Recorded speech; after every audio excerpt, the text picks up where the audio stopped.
Hello and welcome to another edition of Monday Night Kerbalcast with your hosts.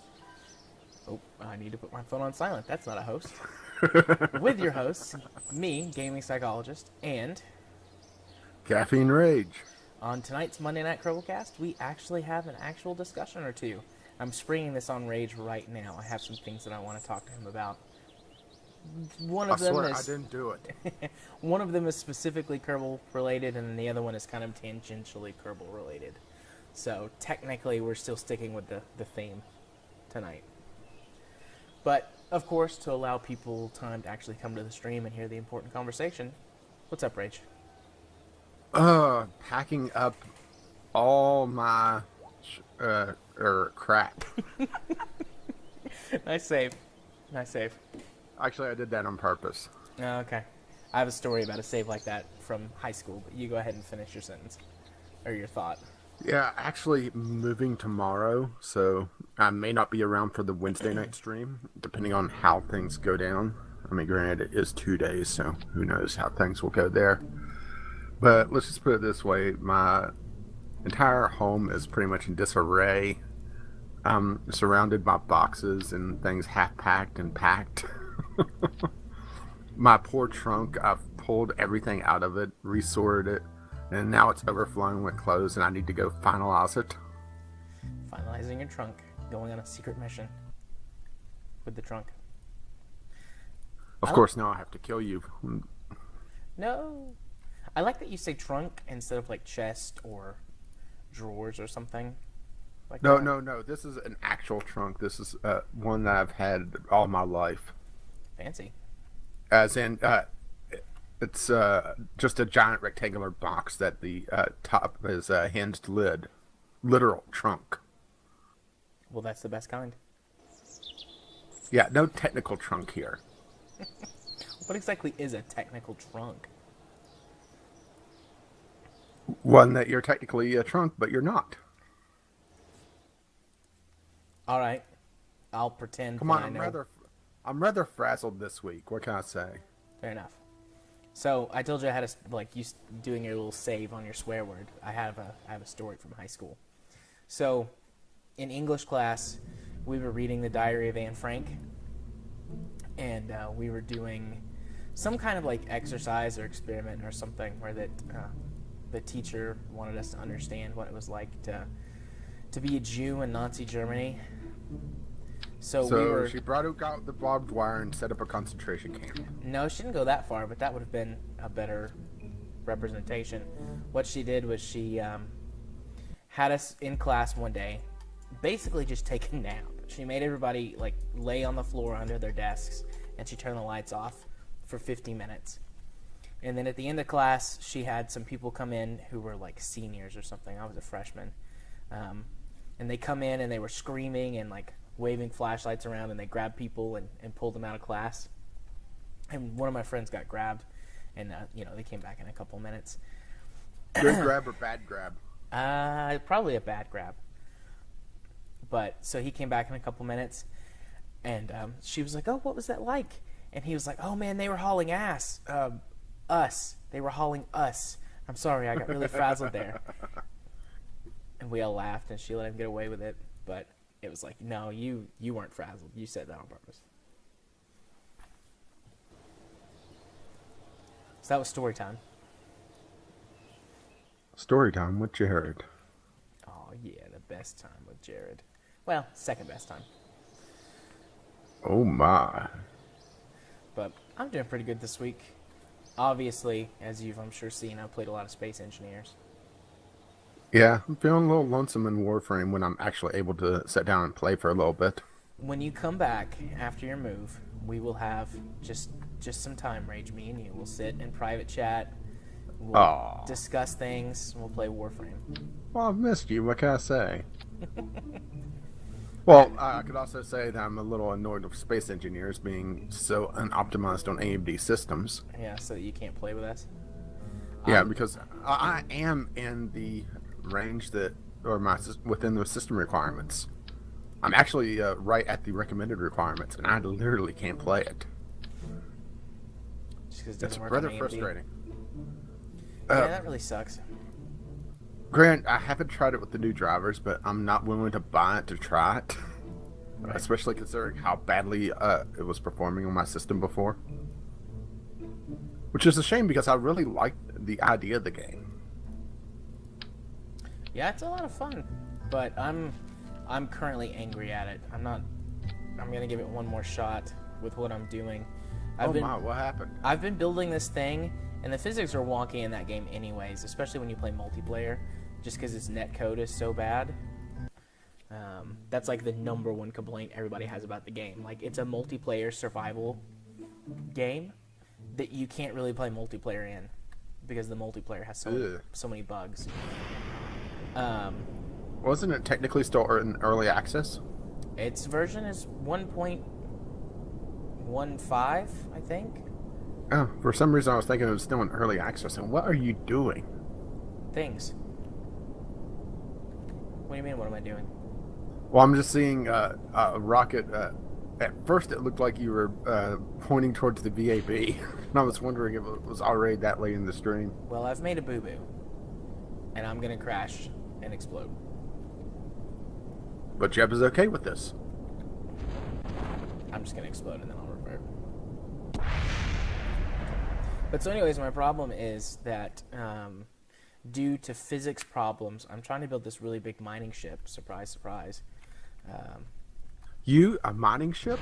Yeah, I'm the primary person who mines resources in our multiplayer game. Sounds like me when I was playing Terraria with a friend. I was basically the architect and miner.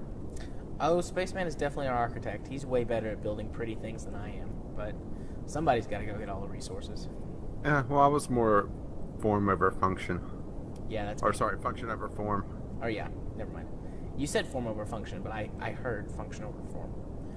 But so anyways, I'm trying to build this big ship, and due to physics glitches and problems, it's like fallen over and exploded like 3 or 4 times.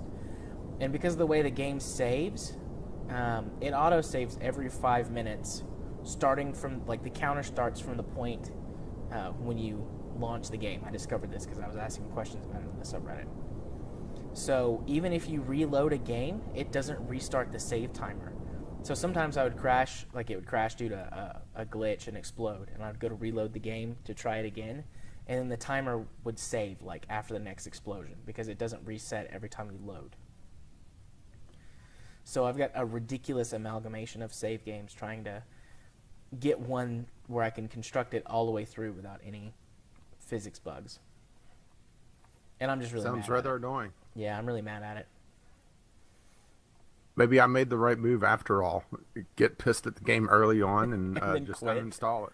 It's like, oh, screw you, game. And I mean, it's had other problems so far. It was on the verge of being playable. I probably could have tweaked it a little bit more to get it playable, but I was just so annoyed that, just to hell with it. Yeah. But if it keeps doing stuff like that to me, I'm going to have to take a break from it so I don't get mad. But so that's been my last week. And since we're talking about any game other than Kerbal until people actually show up, the Kerbal Camps multiplayer, I saw you talked about Orion Prelude, and I picked that up.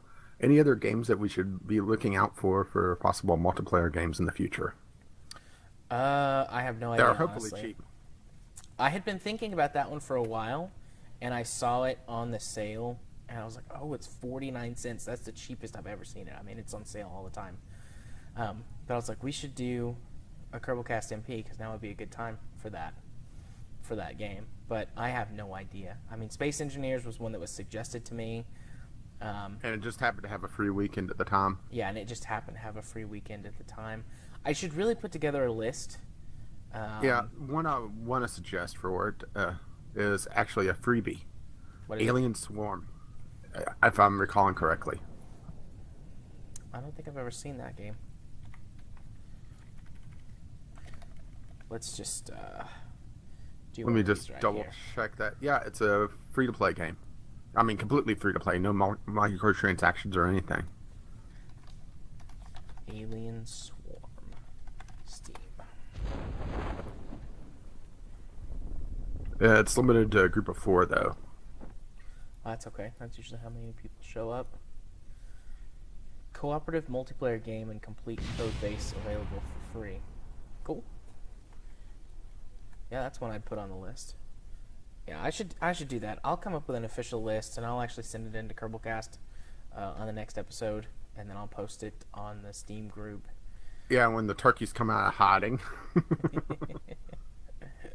I'm assuming that there's a good reason that they took 2 weeks off. Not that I'm complaining after running around like crazy, packing and everything the last week or so. Yeah, I'm sure this week they took off because of Thanksgiving, but I have no idea about last week. I think Biff was just being lazy. He didn't want to go deal with posting the episode. Actually, I'm not sure if he has to do anything when he's not on the episode himself. How is Biff not lazy? Biff's always lazy. Like, that's part of Biff's Except when signature. the dinner bell's ringing. Yeah, then he runs out immediately on us. Oh, guys, dinner's ready. My wife's got dinner ready. I don't blame him on that one, though. Whenever someone in my house says, "Hey, there's food ready," I'm like, "Okay, I'm coming to get it."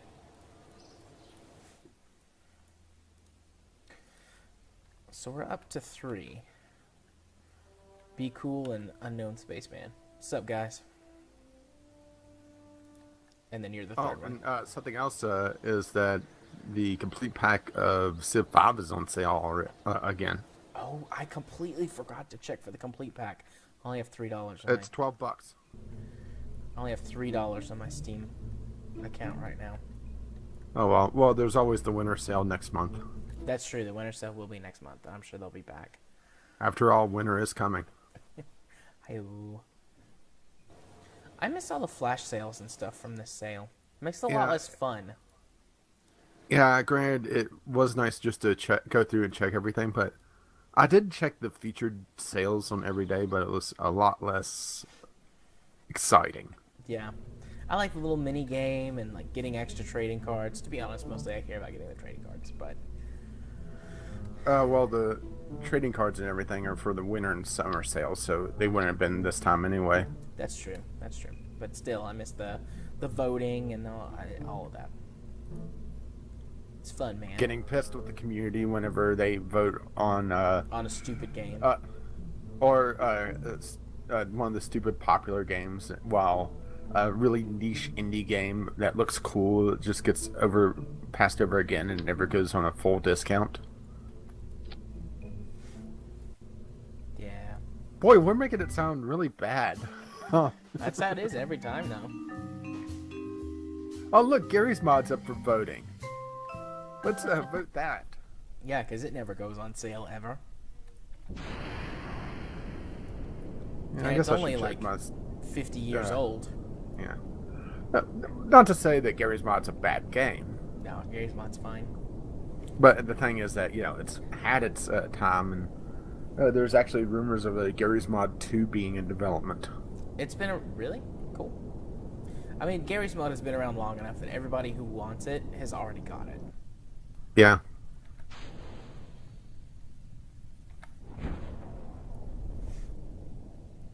By the way, I'm just playing a science game so that I don't have to pay too much attention to what I'm playing because, like I said, this is going to be the discussion episode. Yeah, which are we to the discussion portion of the episode, or? Yeah, I'm getting tired of waiting. Time? I'm getting tired of waiting. Let's talk a few more minutes just to see if anybody else shows up. A little bit on the late side. I wonder if you'll be kind and put an annotation to jump to the actual discussion portion of the episode on the YouTube channel. If I remember to. I should mark down whenever. So that'll be a no. That would be a maybe, possibly. Hey, I put an annotation to your channel on my channel update. Oh, that's so sweet of you. And a card. Oh. And you're in the description. Oh yeah. Yeah, I took a tiny break. I ran out all of my pre-recorded stuff, and then actually had a couple of days off, and I started posting again on Saturday. My channel is going to be completely automated. Well, it usually is. I just double check on everything and do everything on Sunday. or Saturday and Sunday, and reply to anyone that shows up on my channel. Yeah. I just needed to. I just need to take a little break for the holidays. You know. I have all the content set and ready to go for this week and a little bit for next. Nice.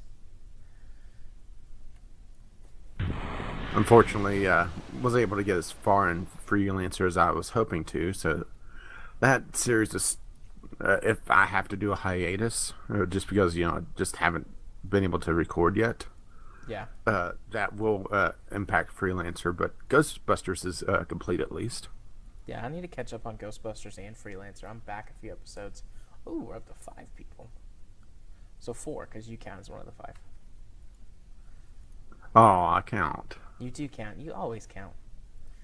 You're my special friend. Take that as you will. I'm open to all interpretations of that description. Oh my. Sometimes I even encourage them.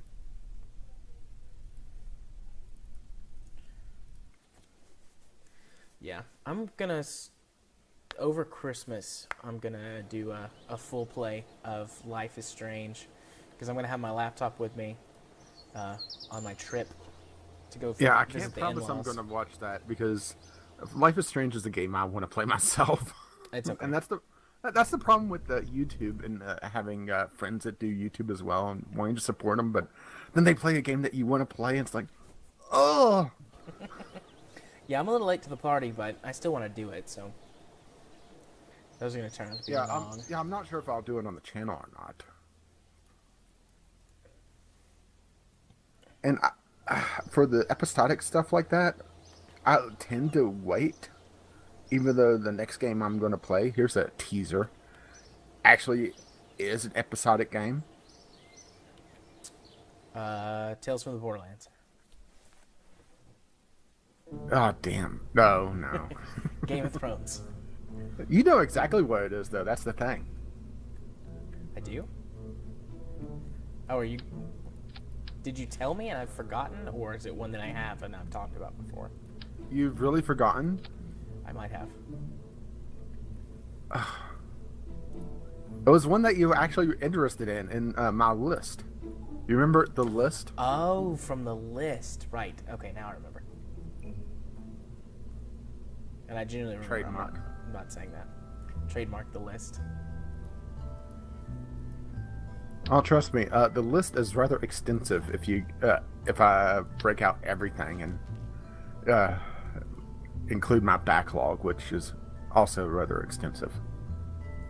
Oh yeah, got an extensive backlog. I don't know what that maybe means.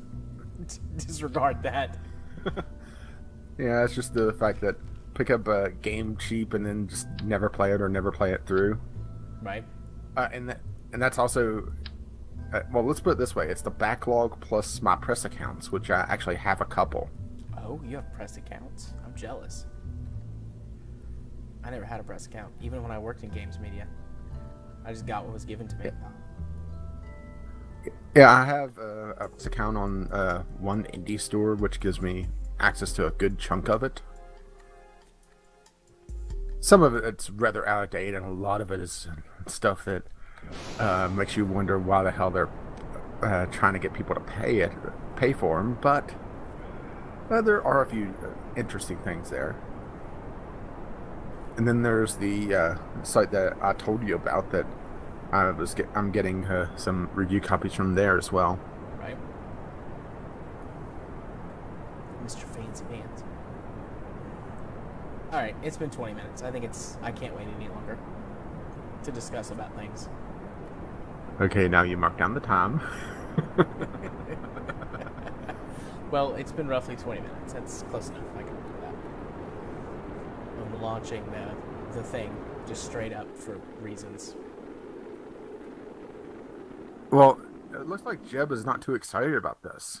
Oh, we're actually going to wind up in space. I mean, in orbit, but in space. Yeah, usually Jeb is over excited for going to space, but right now he's kind of melancholy, you know? Yeah. So, anyways, the first thing that I want to talk about is I think everybody knows this, but I still want to have my told you so moment. 1.1 delayed until 2016. So, are we going to do the cha-cha for this? Sure. Remember, was I the first one that talked about it on Kerbalcast, thinking that it wasn't going to be this year? You were the first one that said, yeah, I don't think it's going to be this year. And I was, at the time, I was like, well, I hope it will, but it might not be. And then a little bit later, I was the second one who joined in saying, nope, it's not going to be this year. I'm pretty sure it was also the audio letter that I was calling 1.0.5 an appeasement patch. Yeah. I really wished I was wrong on that, but it turns out I had the crystal ball out for that one, I guess. You did. Like a predictive genius. You knew. We know. The question is, how long, like how far into 2016 is it going to be? They said they didn't want, in the dev notes, like I think they said 3 or 4 weeks of Q&A is not enough, which pretty much singles out January as well, unless they start like now. I'm starting to think late February. Yeah, I'm thinking at the earliest. Okay, February at the earliest. I'm thinking probably not till March or April is when it will come out. Well, what I'm thinking is that they'll go up to their Christmas break, which I'm assuming that they'll have probably maybe including New Year's. I'm not sure how the company actually handles that. Yeah. But taking out that, let's say, week worth of work. Yeah, we're dead. And that poor Jeb. That was just poorly thought out. Like I said, I'm just doing a science game, so I don't have to think too much about what I'm doing, so we can talk. The long dart. And now Jeb looks excited, and boom. Okay, back to my thought process for this. Okay, they were talking about in the dev notes that they're still working on a lot of stuff. Uh-huh. Rachel. Yeah, sorry about that. Okay, I was like, you just trailed off. Are you still there? Yeah. They were talking about how they're working on a lot of stuff, and that and just looking at how everything cycles out, and how they mentioned that 3 weeks wasn't enough time. Mm-hmm. So let's assume that they start Q&A the second week of January. Right. Okay. 3 weeks still puts you into February, and February, of course, is the short month.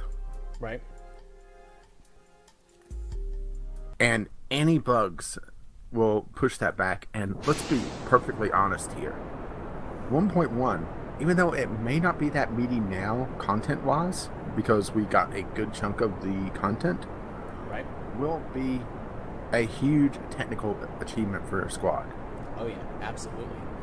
I mean, they're basically rebuilding the whole game.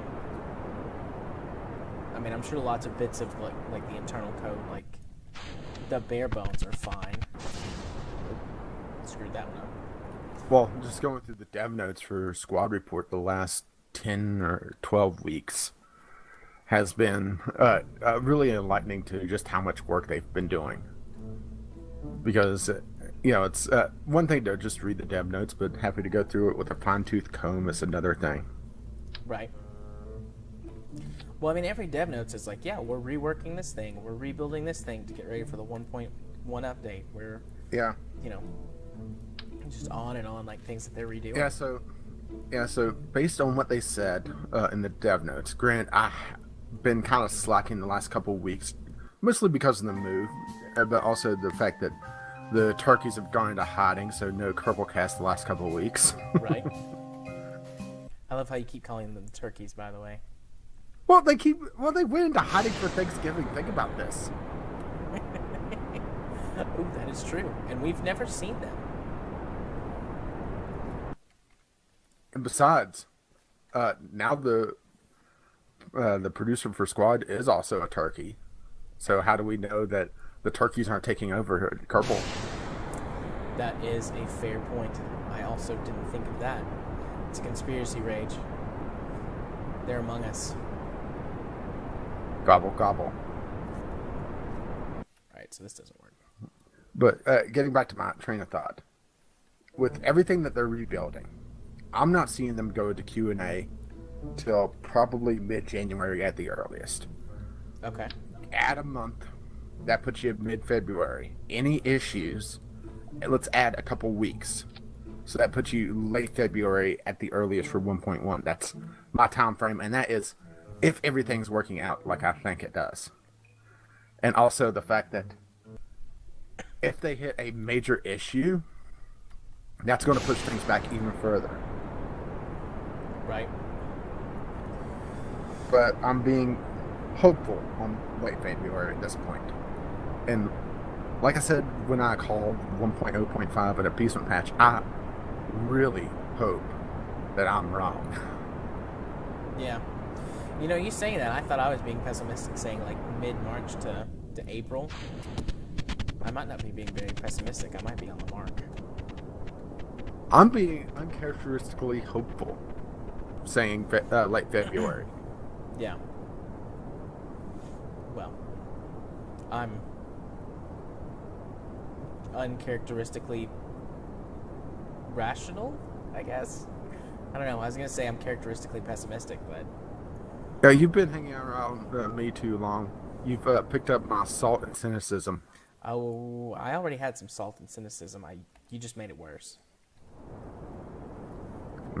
Salty. Very salty. So that's our official prediction. Our official Monday night Kerbalcast prediction.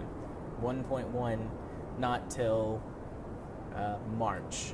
Let's say March. That splits the difference. You're late February, like hopeful, to my April pessimistic.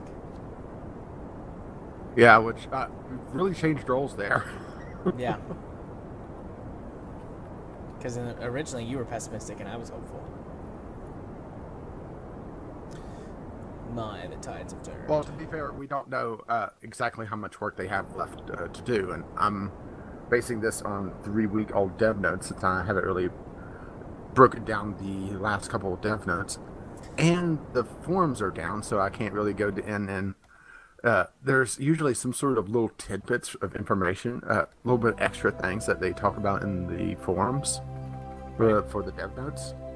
And I haven't been able to access those until I think today is actually when the forums are fully back online. They've been down for the last 2 or 3 days. I did not know that. Yeah, Well, they've been migrating them. I see.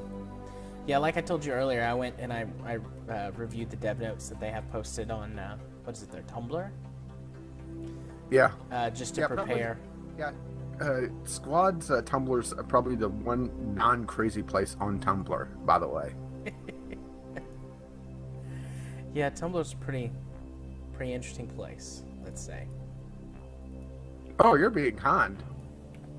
Well, I try to be kind with people. That is kind of my job. Yeah, but when they stop identifying as people. So you're saying people on Tumblr aren't actually people?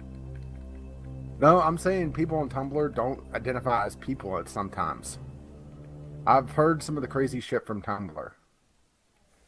I don't go on Tumblr too much. 'Tis a silly place. Like Camelot. Yes, exactly like Camelot. Oh, I'm glad that you get references like that. Well, they also eat ham and jam and spam a lot. Yes, they do. I love Monty Python. And not just the movies. I've seen the entire Flying Circus. Unless there's like some hidden stuff, but... I need to sit down and watch the entire Flying Circus at some point. You obviously see the good bits that are shared all over the internet, but I don't think I've ever sat down and watched the entire series. Yeah. It's good. It used to be on Netflix. That's where I watched it the first time. It was on Netflix. I had really crappy internet at the time, and since it was from the 70s, the quality of it was really low, so I could watch it without having to lower the quality on my Netflix settings. It always made me feel special because I could do that. Crap.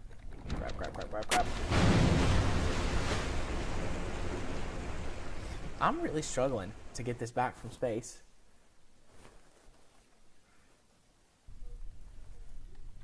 This time's the charm, however many times it is. Allow me to go on record and say I do not like the new official squad forums. I have not looked at them yet. I don't spend too much time on the forums for really anything. Well, I don't post there a lot, but I lurk. Let's just put it this way. I feel like I need sunglasses. Yeah. Or just to turn down the brightness on my monitor. Color palette too bright? A lot of white. Can't believe there's not a lot of green. Actually, there's no green on these forums. Wow. It feels like an oversight. Are there explosions? No. What are they thinking? No, they're not thinking with portals.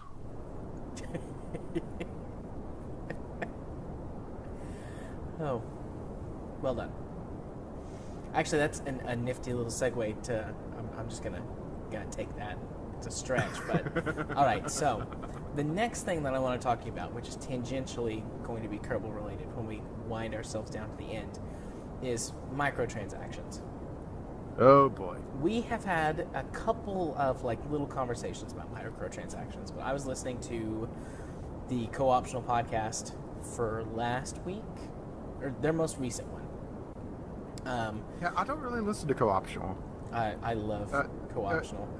Some of the people on there, I like Total Biscuit, but some of the other ones are a little cringy. It probably is the right way to put it. Are you talking about Dodger or Jesse? Actually, I would say Jesse is probably the one that gets on my nerves and the most, and I can't really put my finger on why. But at times, listening to him, it makes me want to hit him in the forehead with a ball peen hammer. That's intense. And very specific, I might add. It's literally just a ball peen hammer, nothing else. Well, we'll discuss your issues at a later date. You're just worried Steam cards again, aren't you? Yeah, pretty much.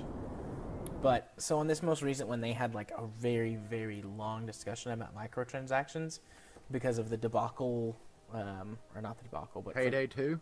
No. There's a new one. Shoot, what is it? It's a wave-based horde co-op survival shooter. Killing Floor 2. Killing Floor 2, that's it. They just brought in microtransactions for cosmetic DLC. Like weapon skins and stuff like that. Yeah, it seems like everyone's taking the... Well, I would say the Team Fortress 2 model, but now it's the Counter-Strike Go model. Yeah. But so a lot of people are upset about that, and their discussion point was well, I mean, they are microtransactions, but they're just for skins, and the game is in early access, and they never promised that they weren't going to do microtransactions. All these counterpoints to why people are upset, and that people didn't have any reason to be upset. And I'm not here to discuss that particular point. What I am here to discuss is, how do you feel about microtransactions in various settings? So,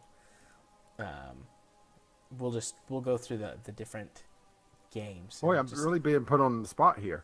You are being put on the spot here. What I have a feeling this is like a interview for something else. An interview for something else? Like putting in a job application.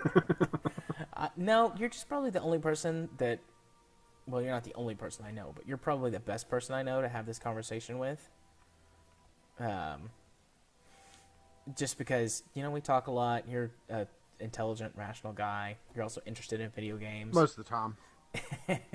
Unless somebody makes you mad.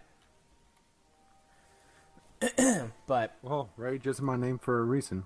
That is true. Granted, I don't get angry quickly. Most of the time. I know a couple people who can make you angry very quickly. I won't say any names, but I know a couple. Well, it's more they know how to push my buttons. Oh, I love pushing your buttons. Oh my. But anyways, anyways, we're getting off target. Yeah. So, how do you feel about microtransactions in completely free-to-play games otherwise? Okay, so we're talking... to use a game that we both been playing lately, the Warframe model, where You buy money, a premium currency. Yes. So it's free to play. You could play the thing start to finish without spending any money. But you can spend money to get a premium in-game currency to speed up your progress by purchasing either equipment above your level or like boosters that will speed your experience or credits or whatever. Well, for a game like that, I think it really depends on the setting. Well, I shouldn't say the setting, but how everything is set up. If a free-to-play person is able to compete with a pay-to-play person, and the only thing that they're doing is a time skip, let's use the League of Legends example, where you're just getting multipliers on your stuff. You're getting an XP boost, you're getting a money boost, but not buying power directly. Right? I don't have that big a problem with it. Granted, it is troublesome if it starts to get to the point where you're just feeling like you're getting trapped by the microtransactions where they're just squeezing you for everything. But overall, I don't have a terrible problem with it. Granted, it can be very, very abusive, and I've seen games that does that way, where putting money in is pretty much the only way to be competitive. Right. So the site, you're not okay, I'm going to paraphrase here just to make sure I've got you. They don't really bother you all that much as long as they're not a direct purchase of power that can't be obtained in some other way, and as long as they're not abusive. And it's not a paywall where, in order to progress, you have to put money in. Where Warframe probably is both a good and a bad way to explore this. Where, in order to really be competitive, even though Warframe is more of a cooperative game, where you have to put money in to have your character slots and your item slots. But the thing is that also Warframe kind of breaks the mold where it allows you to trade directly with other players and get the premium currency to unlock them. So it's kind of a give and take there. Right. So you've got another avenue to purchase it in-game even, which EVE Online does for their premium currency, or their Plex, which can be premium currency or game time. And also, another example that I could think of offhand that I played somewhat recently, granted it's been probably about 6 or 7 months now, was actually Star Trek Online. But the thing that they did there was you had a limit of the amount of premium currency that you could generate in a... Well, it wasn't even premium currency. It was it was something else. It was dilithium, which was a secondary currency. But the thing is that premium players was able to generate it a lot easier. Right. Which that starts to kind of borderline where things get, because if you're paying into the system, you're basically buying power at that point. Even though that is technically a time skip, there are ways like that time skips really hurt you. Right. I played Star Trek Online. I'm not super far. I've got like a level 40 captain. Again, that's going off on slightly off the rails, but you said that made me think of it. Oh, sure, blame me. It's your fault. Yeah, I am going to blame you. Gonna take a quick aside to say hello, Wardimo?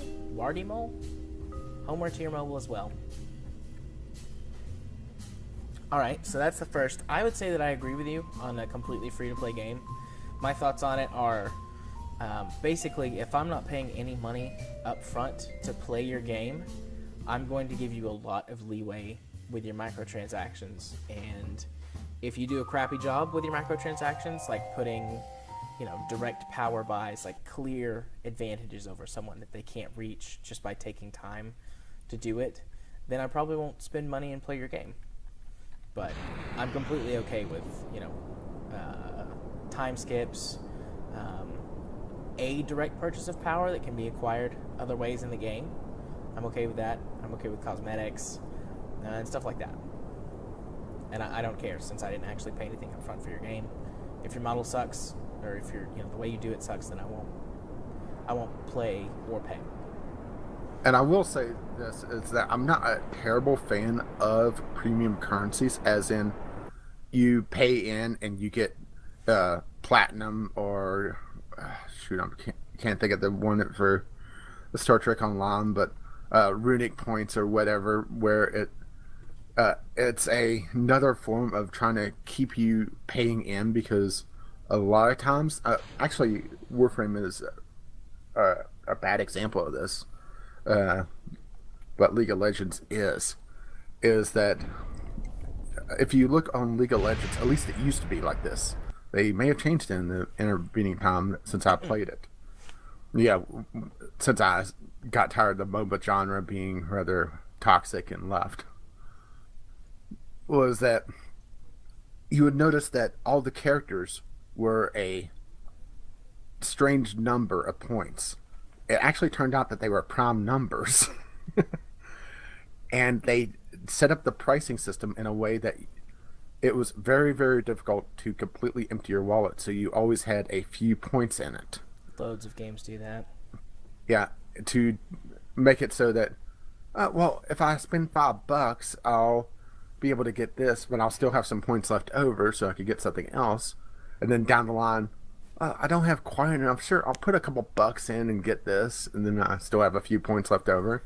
And it's just a free way to generate money at that point. Yep, I consider that an abuse of the microtransaction system. Yeah, Warframe actually has a way to, well, for one, it's absolutely tradable, so that negates it right off the bat, but also the fact that everything that I've seen ends in 5 or 0, so it's easy to get rid of. Yeah, aside from a couple of weird random sales that they've had. Yeah, the sales always kind of throw things off anyway, since it's percentage-wise, but like I said, it's tradable, so. Right. It sounds like I'm really kissing Warframe's ass lately, huh? You really like that game. I mean, as far as free-to-play games go... It's a free-to-play game that actually does things not very abusively. Yeah, it does a really good job with it. The crafting system is a little bit annoying, but it's not that bad most of the time. Right. Okay, so that's the first type of microtransactions. The second one, we're going to jump from one extreme to the other, to the next. Full-priced, $60 AAA title, like most recently Star Wars Battlefront that just came out. How do you feel about microtransactions in those? Hate with the burning passion of 1,000 suns. That's a really good way to describe it. I'm moved by your passion there, sir. Yeah. It drives me absolutely insane to boot up a game and see a DLC store. Well, I shouldn't even. Well, I guess DLC store is a good way to put it. In a full price game. It just feels so damn abusive. For the reason that I have no way of knowing how they balance the game.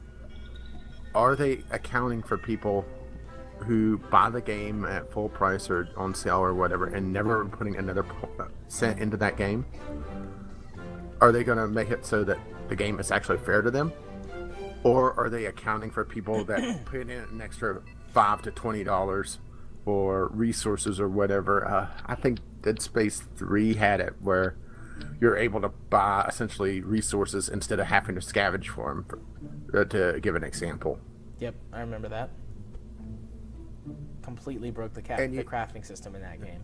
Yeah, and you have absolutely no way of knowing just how they balance the game around that. And it drives me absolutely nuts that games have done that.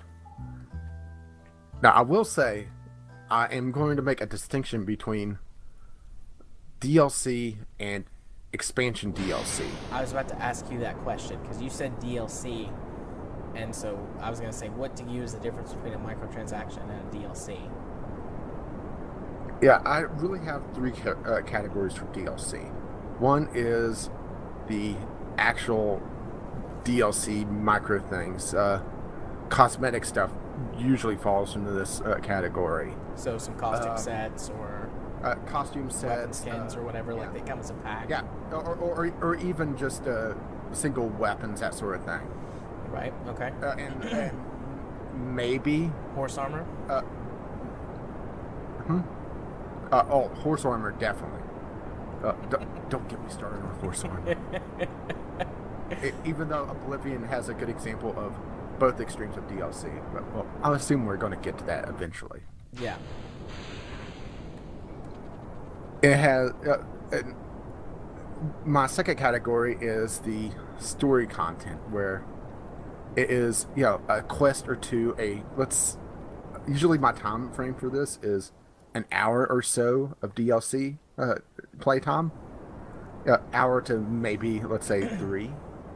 That category is one that I'm a little bit more lenient on, where I may be willing to put in a little bit of money to get an extra dungeon that is well crafted. I'm talking down the line, after everything's done, be able to go back into the game and play, for a few more hours. That's a little bit more lenient on. And I should also say the first, I forgot I should break this into 4 categories, actually, now that I've really started to talk this out. Use all the categories you need. Well, the 0 category, the one that pisses me off, is direct power bonuses. Just be able to bypass the resource gathering in Dead Space 3, for example. And also get what used to be cheat codes. Also highly pisses me off in DLC. Okay. Selling me a DLC for Big Head mode, for example, irritates me. Okay. That's a polite way to put it. Yeah, one of the, I think it's Soccer Manager, or Football Manager, sorry for the UK listeners. They had a bunch of DLC that are essentially cheats, and that annoys me.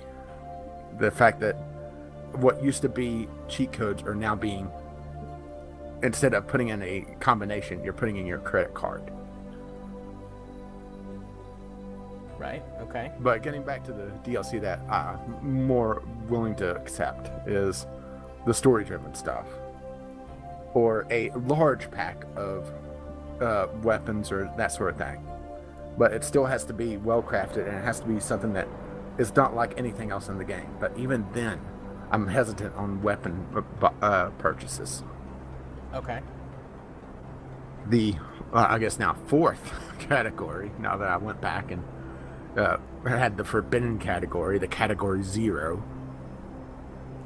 is the expansion content, which is beyond the story-driven content.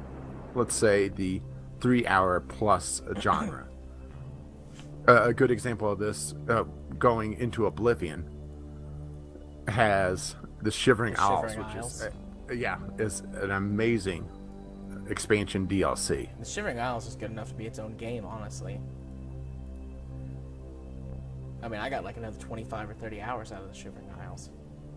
Yeah, that is well, like I said before, is that Oblivion just had both ends of the spectrum. It had the cosmetic bullshit DLC. Horse armor.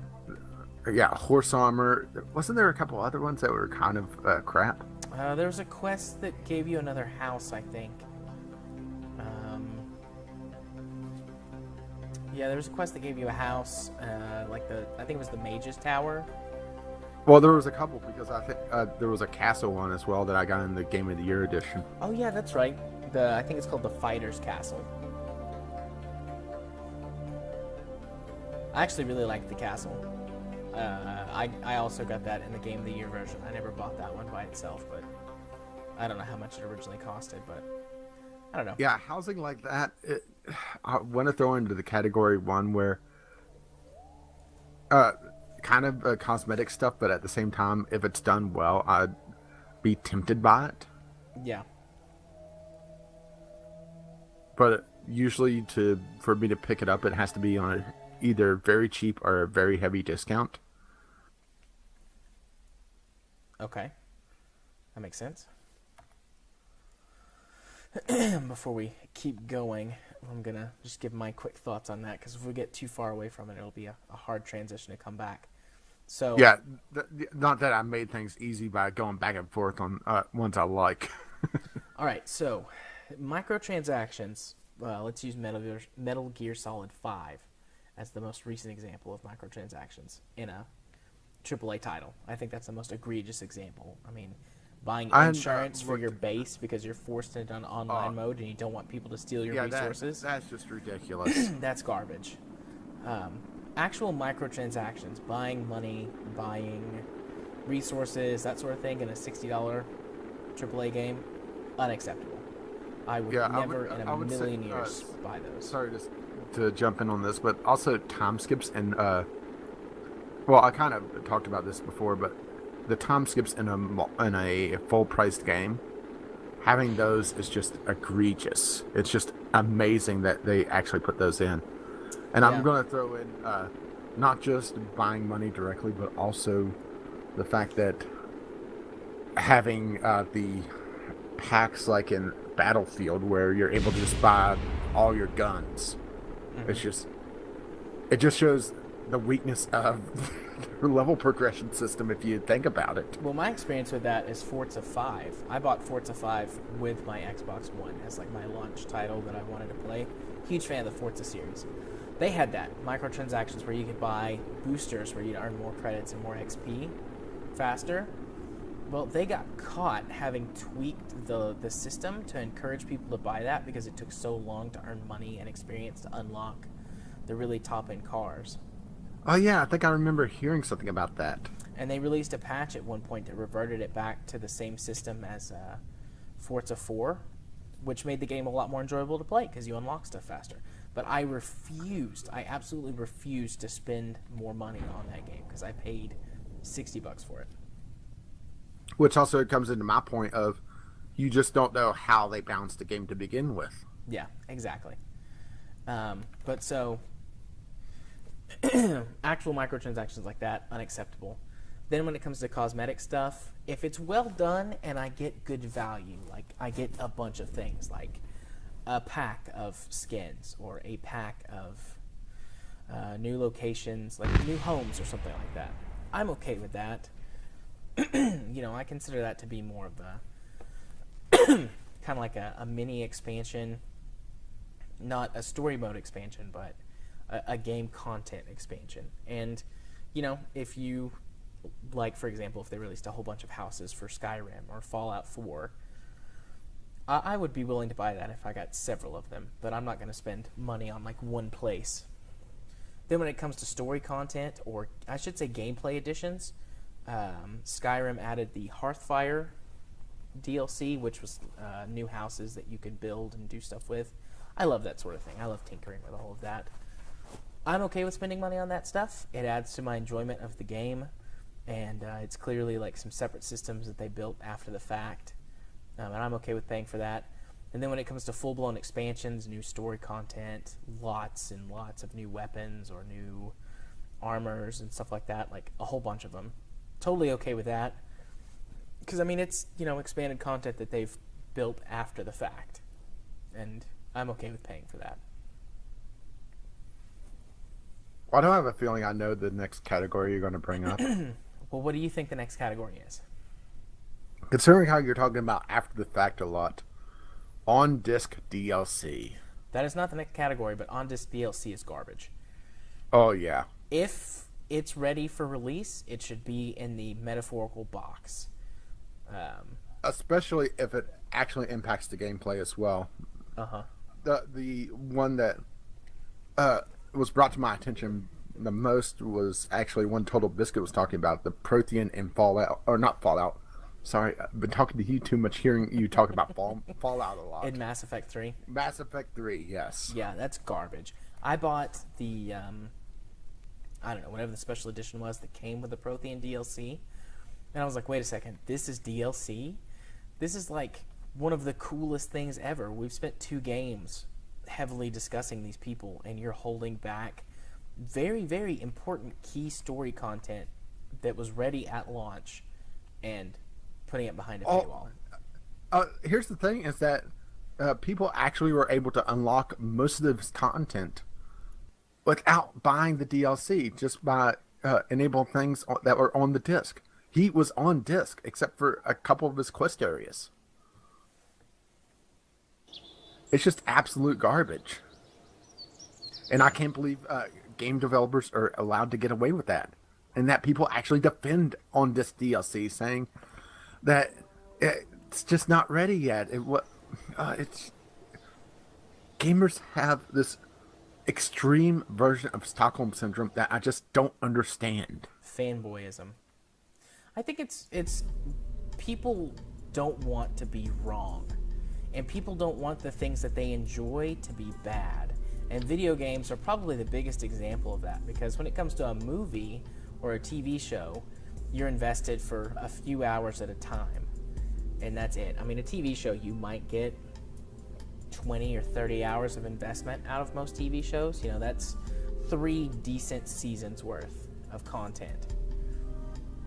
Video games, though, most video games last people 40, 50, 60, you know, in the case of Fallout, 100, 200, 1,000 hours. I mean, unless you're playing Battlefront, then you get maybe an hour of enjoyment. Oh, sorry, that was a low blow, wasn't it? That was a low blow, but it was funny. I'll allow it. You know, I mean, I've got 600 hours of enjoyment in KSP. You know, I don't even know how much time I have in KSP just because I play a modded game, so I pull it out of the Steam directory. I have like 100 hours unmodded. Right. But, you know, so people don't want to be wrong about their purchase decisions. And so they really get attached to, to, you know, this idea that they can't be wrong. They couldn't have made a poor purchasing decision. Plus, you bring money into it. It's not just fanboyism, but trying to delude yourself into that you made a proper decision on your money. Yeah. So, you know, I kind of understand it. I don't get it, but I kind of understand where these people are coming from. But, yeah. I don't like... On-disc DLC is also inexcusable. But that wasn't the next category. The next category, and this is where we start to get tangentially Kerbal related. Games that... Oh boy. Games that came out. It could be indie games. They could even be like, not AAA games, but kind of the middle level studio, which there's a lot less of those nowadays, but they still exist. You know, they build a game that you buy for $20 to $40, let's say, and then they release DLC or use microtransactions. And a prime example of that, I think, is Kerbal Space Program. I think brand new the game is what, $40? It's on sale all the time for less than that. Yeah, I think the lowest I've seen on sale since its launch was 17 on actually a website I'd never seen before, but I was told that it was a legit reseller, so I actually tweeted that out to Kerbalcast. Yeah, I bought my copy on Steam for $20 during last year's Christmas sale. Yeah, well, Kerbal Space Program also, before it launched, was kind of slowly ramping up its price. I think I got it for $12 or $13. So, yeah. How do you feel about microtransactions in games like that? Oh, that is such a gray area just because of how different companies would handle that. Yeah. But that's why I wanted to hit the two extremes first. They would be easy answers. Unless you're a crazy person. I'm trying to think. I think it really depends on just how the DLC is implemented. Okay. An example of this actually would be Team Fortress 2. You mean Hat Fortress 2? Oh, unfortunately, it turned into that. Well, now it's Skin Fortress 2, which sounds rather dirty now that I think about it. That does sound very dirty. But on launch, TF2 was a premium game. I think it was $20. Getting it through the orange box. I'd have to actually do some digging to find the actual price for it, but eventually, they did it a bit of an odd way, partly because it was kind of a trendsetter. Now that I look back at it, because you didn't have games that had things like crates in it until TF2, which may be a bad thing now that I look back on things like Killing Floor. So what you're saying is this is Team Fortress 2's fault? Pretty much. Blame Valve. Lord Right, Gaben. Lord Gaben, what is wrong with you? No. All right. Carry on. But the way TF2 built it was that they made it where free-to-play players, well, for one, the drops and things that you get in the store were either cosmetics or they were side grades. And even now, there are really just a few items that are direct upgrades from their base model. And they've actually gone around and tried to keep it that way where you can't really buy power. So if you're able to balance it that way, where paying money into the DLC system doesn't hurt the player's enjoyment, then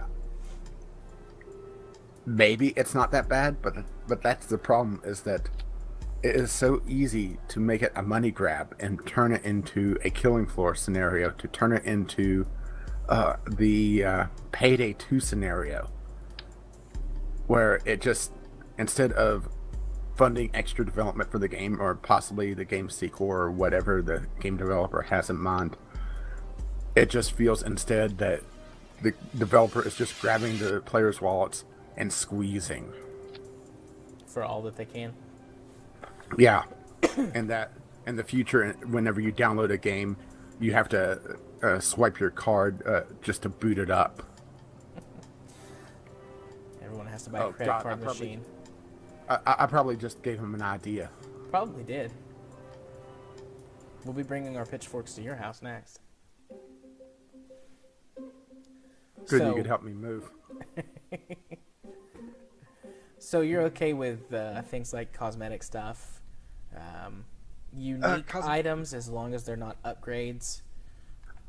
Well, that's the thing, is that it also really depends on the systems in place, like I said.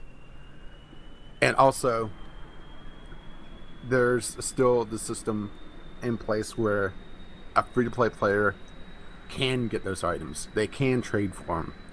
They can get them in drops in TF2. So we're talking about games that you pay for, so not free-to-play, but somebody who doesn't want to buy microtransactions? Yeah. If the DLC stuff is required to be competitive, like in Payday 2, where the skins have stats on them, it is just a no-go for me. I mean, there is literally no way to get those skins outside of buying them. Right.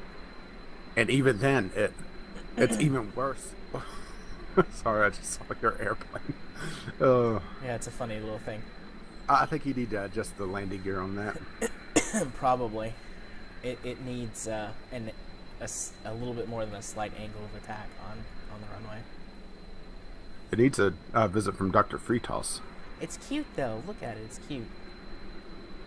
Don't you just want to grab its little winglet and squeeze it and be like, oh, you're so cute and I love you? Yeah, just like a developer with his wallet. Oh, no, that developer's squeezing your wallet. Not his wallet. Oh, he's opening up his wallet. To let your money flow in, since he's the developer. Developers. Or do you even know what I'm talking about on that? Who was it that did that? I know what you're talking about, but I can't think of the guy who did it. It was at the, shoot, I can't remember if it was the Apple conference or the Microsoft conference. and there was a guy like just standing on stage for several minutes, like chanting developers, and everyone looked at him like he was a crazy person. Steve Ballmer. Steve Ballmer, yeah. And the fun part is, sweaty bald guy. And it was a Microsoft thing. Yeah. Because there was no way that the Apple people would allow a sweaty bald guy on stage and just chant at developers. I would let a sweaty bald guy on stage to chant developers. It'd be hilarious. And it was after the fact. In the moment, though, it was terrible. Yeah, it became a meme. But, okay. I think you and I are in agreement there. I kind of... Basically, anything I pay money for, I treat all kind of like a $60 title. You know, a AAA title. If there's going to be microtransactions in it. As long as the store is fair and isn't just trying to grab all of my money. How do you feel about premium currencies in games that you've paid for that are, you know, that mid-range game? I'm very hesitant on premium currencies to begin with. Okay. So that one's only barely allowed in a 100% free-to-play game. Yeah, and even then, I have to have a way to spend that currency completely. Right. Okay. Because, like I said before, is that any game that has it where you can't spend that currency completely, they are essentially ripping you off. They're getting extra money out of you. Right. Okay. Now, I predict that in the next 12 to 18 months, Kerbal Space Program is going to have microtransactions.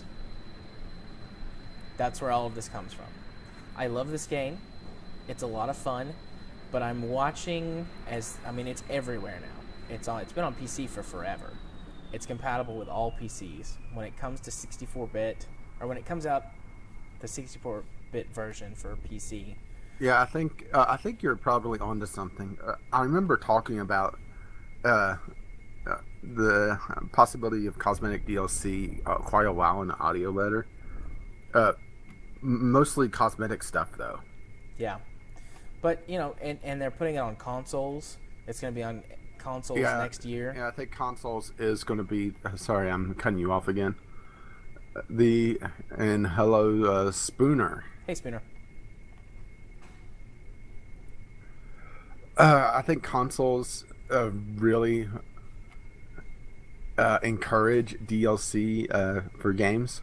Yes, they do. And that's probably the reason why games like Dead Space 3 and the like have these just atrocious systems, is that...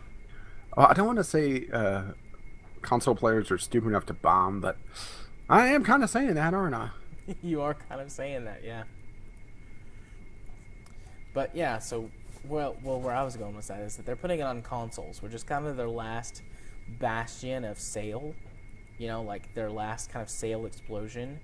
I'm hoping that does really well on consoles. You know, bring them in some revenue. But once they get that, all that they're going to have is the occasional person who, you know, is late to the party. And so their sales are going to dovetail off. Their revenue is going to dovetail off, and they're going to need money. And they've not started talking about developing a second game anytime soon. And I don't really see a Kerbal Space Program 2 being a thing. Unless they somehow added some kind of story mode to the game. Which, to me, feels like it would just basically be a challenge mode. Like, oh, we've got to go rescue Bob from orbit. Well, actually, here's all you've got to do so. A lot of the secrets in the game... now, granted, I am regurgitating something that I saw on the wiki, which could be completely bullshit. But supposedly, a lot of the secrets, the Easter eggs in the game, were originally going to be part of a overarching storyline that was completely optional. Okay. I could see that being a little something. I still don't see that, though, being a full game. I don't know, though. I mean, I don't know what that they had in their mind, so I can't judge based off of, you know, kind of my own personal opinion on it. But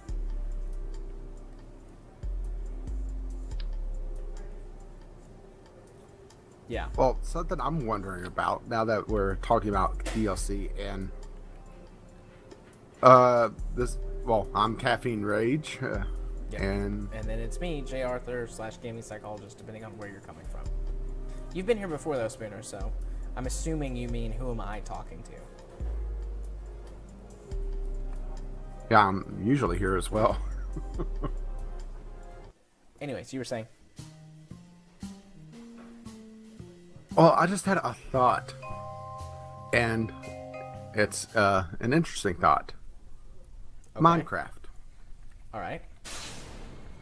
Minecraft. Where are you going with that? On Actually- PC.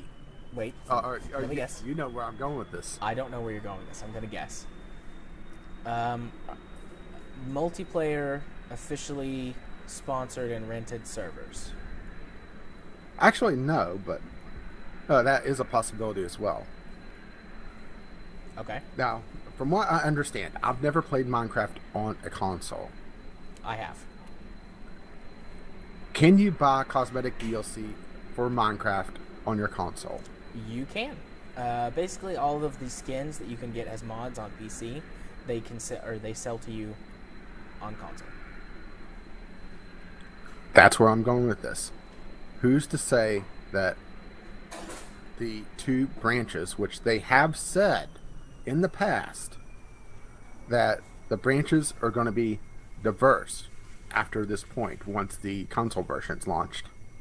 Who's to say that the PC version will get DLC if the console version does?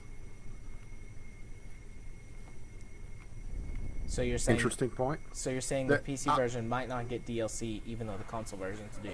It's a possibility, just based on what they said in the past, that Flying Tiger is the one really driving Kerbal Space Program on the consoles, and that's all three consoles, by the way.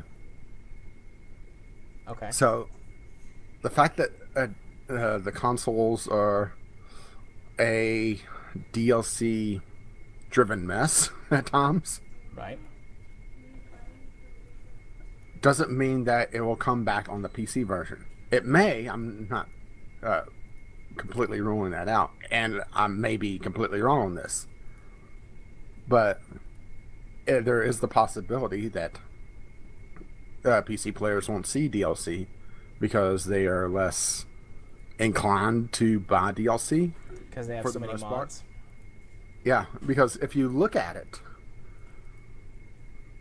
the DLC would have to compete with mods on PC, and it's really hard to compete with the developers of mods when you have things like the Outer Planets mod, which would take the place of most expansion packs, where I would expect an expansion pack to go on Kerbal Space Program.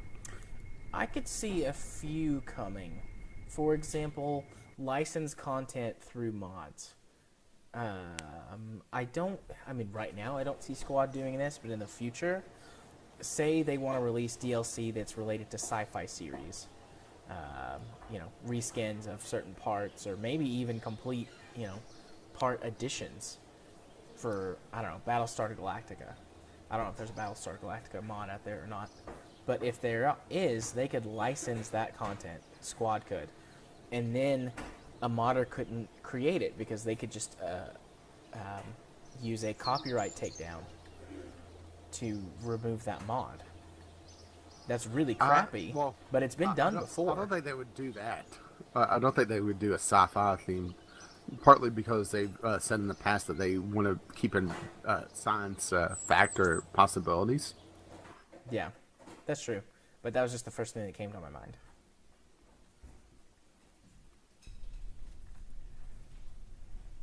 It is a possibility. Tabletop Simulator's doing something like that, actually. I did not know that. I'm not sure if you know. I'll go over Tabletop Simulators. I do. I really like Tabletop Simulator. I don't own it, but I like it. I've considered purchasing it a couple times. Yeah, it's essentially just it's a way to play tabletop games on PC with other people, and it has a very large modding community, which has made a lot of what people could consider copyright infringement Material. mods. Yeah. Basically, just about any board game or card game you could think of is in the mods.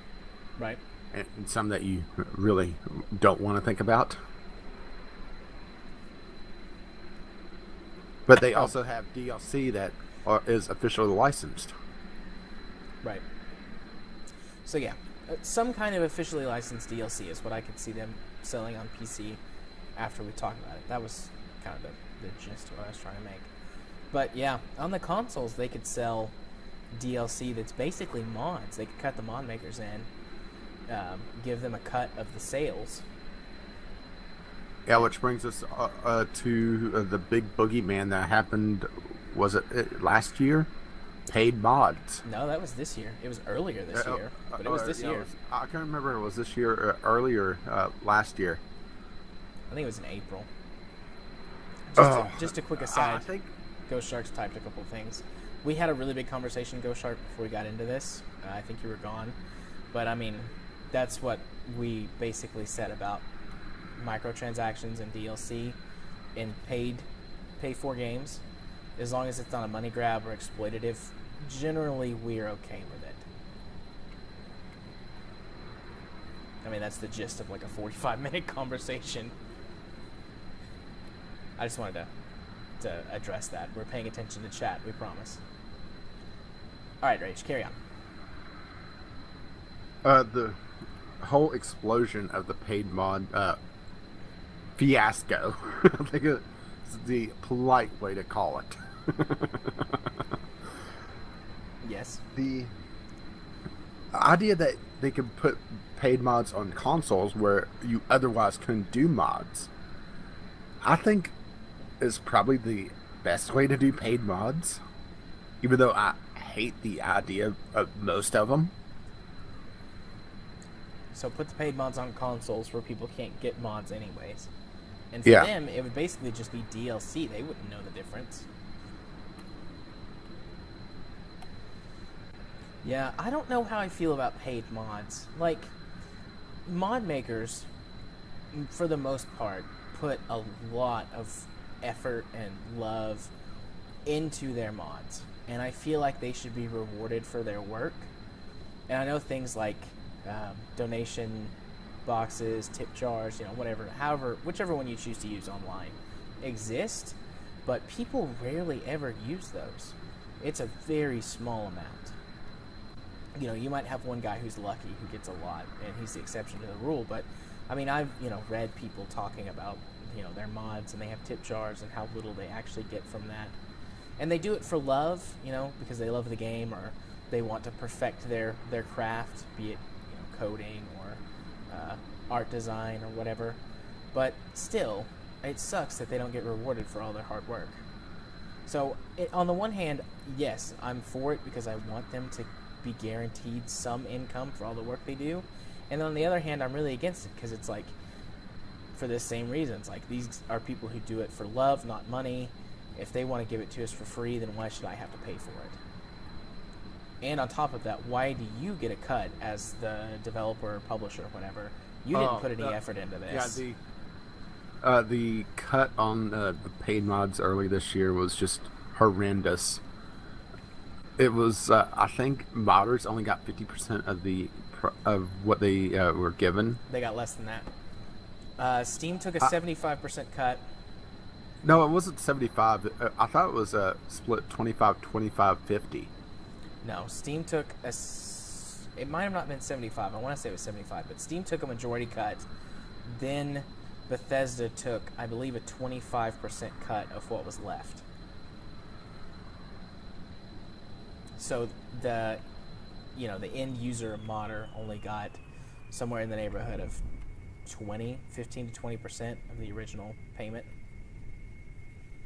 Yeah, I'm looking this up now, trying to find it.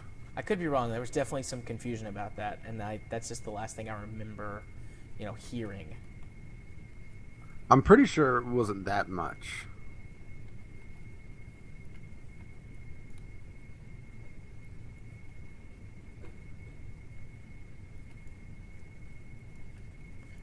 Let's see if I can land on this mountaintop.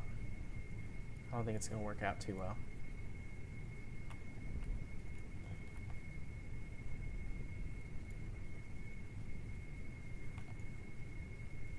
Alright.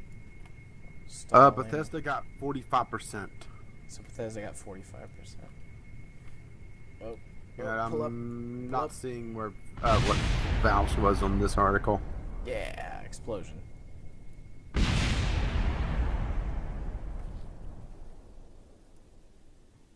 Yeah, but it doesn't really matter. The idea of paid mods working as DLC for consoles where they otherwise can't get them is probably a better idea. But the thing is that on PC it doesn't really work because we've had it for free for so long. That's also why Games for Windows Live, when they tried to do a paid multiplayer, people lost their shit. Yeah, I remember Games for Windows Live. I still have a couple of games in my Steam library that are plagued by that, despite the fact that it's gone. Yeah, same here. I have a couple multiplayer games that was absolutely killed by it. Yep. You know, this is actually turning out a little bit more positive than I thought it would. I was all ready to be negative about...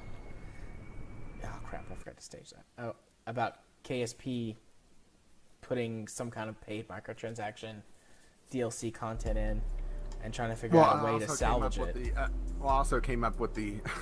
Whoops, forgot your parachute there. Yeah. I came up with the idea that possibly they could go with the Minecraft model where the mods or the DLC could only be on the systems that otherwise wouldn't be able to get it. Yeah, that's a really good for the idea. coding. That's a really good idea that I didn't think about.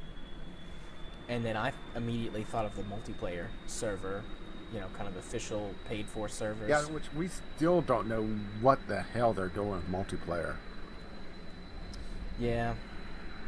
I don't know. I don't know how I feel about multiplayer either. I'm getting a lot more into multiplayer gaming again because of Kerbalcast. I have more friends to play games with, and now I'm kind of our community manager. And I do Kerbalcast MP. But I still, you know, I don't know how it would work. But I would definitely give it a shot. I actually would like to organize a Kerbalcast MP inside Kerbal Space Program without using mods. But I would... The Kerbalcast community actually playing a Kerbal Space Program together? What madness is this? I know, it's crazy, right? But... I don't know if I ever talked to you about KS or Kerbal Space Program multiplayer, because we had a really big discussion about it for several weeks on the show. But yeah, we didn't really talk very much then. 2 cents in on it at one point, but let's just put it this way: I'm close to like 20 audio letters at this point. Yeah, I've got a lot of content that's been recorded for that show. It gets a little fuzzy sometimes. Someone will mention something to me on Twitter from an episode that they've just listened to that's like, you know, a month or two old, and I'm like, dude, I have no idea what you're talking about right now. Nobody ever pings me on Twitter for that sort of thing. But then again, it also probably is a little bit harder to find me since at Caffeine Rage was taken by some sort of squatter. So you're gaming with Rage? Yeah. Yeah, which next time I edit my end card, I'm actually going to be changing my Twitter tag as well to remove the underscores. But I love underscores. Yeah, but it's a little harder to say gaming underscore with underscore CR. Fair enough. But, so what would you like to see in a KSP multiplayer mode? Well, I haven't played the Dark multiplayer, which from what I understand it's broken right now, and I'm not sure if they'll be able to fix it based on what happened to Carbon Side, which is very disappointing to me because I was actually really hoping to play Carbon Side once 1.1 came out. But that's already diverging off target. Team anger management with slightly less divergences than the original crew, but only slightly. Anyways, carry on. The idea of each craft having basically its own time frame, and for players to interact, they have to essentially sync watches, for lack of a better term. I think it's probably going to be the easiest way to do multiplayer. Uh-huh. Where in multiplayer you're still able to fast forward and do reverts and everything, but in order to actually interact with another craft, you'll have to synchronize your times. Otherwise, it's essentially a single player with a chat room. Right. And Kerbal Space Program doesn't really lend itself to playing in real time, which sounds a little crazy until you remember time warp. Oh, no. Yeah, playing Space Engineers a whole lot, they have no time warp. So anytime you want to go anywhere, you're traveling in real time. 30 minutes to get there, according to your display, you're going 30 minutes away. It's an 18-hour trip to the moon. Oh, dear God. Don't they have jump jobs or something? They do, but they're really, really expensive to build and require some very rare materials. Great. Yep. We're not there yet. Spaceman and I are still hanging out on the planet. Anyways, that's off topic. I just had to throw that in about how much Shocking. It sucks.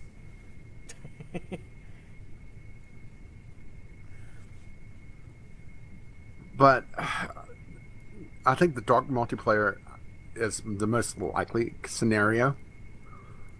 The other one that I remember from the show is essentially a mission commander and playing it almost like a Dungeons and Dragons game where a person is in control of it. That was my idea. Okay, I can't remember if it was you or someone else. Yeah, that was my idea. Well, there was a lot of ideas being thrown around. There were a lot. That's probably the next most likely scenario. A little bit tougher to create because you have to be really careful of who ends up as the mission commander. Yeah. I would be a good mission commander, but for every one of me, there's probably 10 people who would be terrible mission commanders. I'm not going to name any names for people that I think would be good candidates for that, but I have a couple in mind. You could probably guess at least one of them.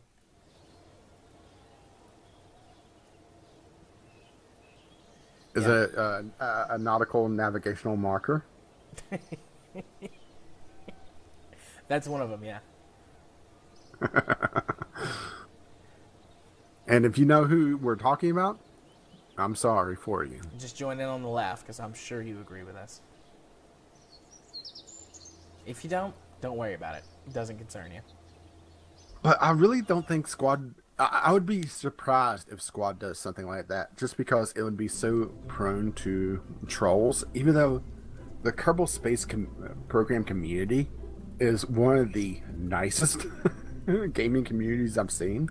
Yeah. Which is just so weird. Weird? Because trust me, I've played quite a few games over the years, and there are just some nasty communities out there. Oh yeah, there are. I've played plenty of games myself. KSP is a nice one, but probably the nicest one I've ever seen. Which I think part of the reason is just the difficulty of it.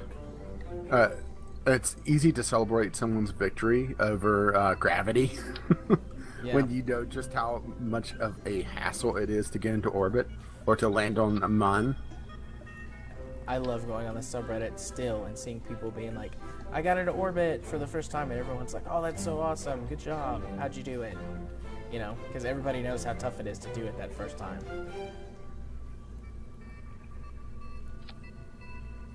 Wait, I could just go like this. But I do think the mission commander is the less likely just because the squad is probably hesitant to open up for trolls. Yeah. Not saying that's a bad idea. I think it's actually a really good one, but it's the lesser likely candidate. You know, I would like to have the option maybe a few different multiplayer modes you could start.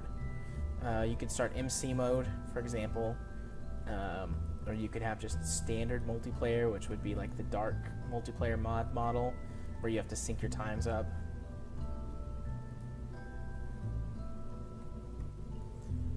There could be a few others. That's just like the two that popped into my mind first. But I don't have any solar panels. I can't generate power. Another idea I just happened to think of is now this is going to sound crazy. Well, lots of things you say sound crazy, so hit me. Why do I not know how to feel about that? I'm so mean sometimes. But okay, we'll go with this. Now, hear me out. The multiplayer mode that I just thought of doesn't have time warp at all. It removes it completely from the equation and problems of multiplayer. Okay. Instead, once you go to multiplayer, everything scale-wise is scaled down. So instead of about a day's trip to the Mun, it would be like 45 minutes. Okay. Just to have everything scaled way down. Granted, it would still make interplanetary journeys a really long time. So probably some sort of time warp once you get out of a certain sphere of influence. But it would be a server-wide thing. It's something that I still have to refine because I literally just thought of this. Okay. But have the multiplayer server have the I'm trying to think of the mod now. There's one that it's like Toy Solar System or something, where all the planets are a fraction of their normal size in KSP, and it scales all the parts down. So instead of taking about 5 minutes to get to orbit, it takes you 1. Something like that, where they're lessening the importance of time warp just because it's faster to get everywhere, but they're scaling all the parts so the difficulty's still there as well. Okay. So they're making things smaller. Planets, moons, orbits, all that jazz. Then to keep the difficulty there, they scale all of the parts down to match the new size. Yeah. Doesn't that just keep the game exactly the same, except everything's smaller so your game will run better now? No. The advantage of this isn't the performance, it's the time. Yeah, but it makes time warp less important, so it's not as required to keep in sync. But if they scale everything down to match, won't it be exactly the same, just everything is smaller? No, I don't think you're getting what I'm talking about. Maybe I'm not. Think of it instead of everything smaller except the time to get there. Well, actually, the time to get there is smaller, but how quickly can you get to 70 kilometers compared to, let's say, 10 kilometers of altitude? It makes it so that your gravity term, for example, you take less time building it, even though the scales are still the same for the planet versus the rocket. So everything gets scaled down. But the time to get there is faster because you're setting up your orbit at a lower altitude compared to your normal altitude. Like I said, it's probably a wonky idea, and I literally just thought of it. Yeah, it sounds really weird, because what I hear you saying is that I'm going to scale everything down so that it all matches, but the time will be less. Everything will be faster.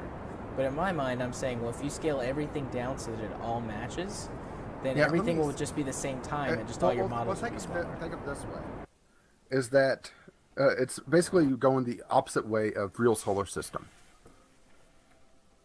Doesn't real solar system though keep the ship scaled like the same? It just scales up the planets. Yes, but the time to get there, it requires you to build a larger rocket.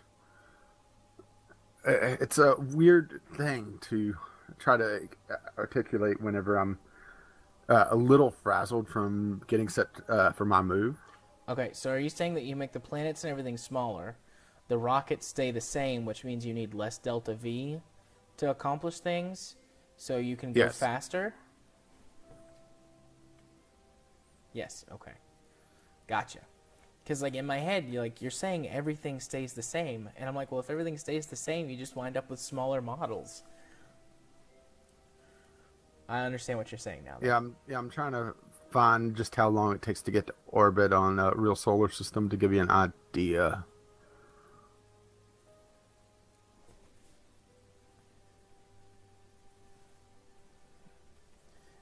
Does it require you to have like 4,500 meters per second delta V to make a low orbit? Oh shoot! I just deployed my chutes. Oh, you can repack chutes. I know. I was gonna go for an orbit, but I hit stage instead of.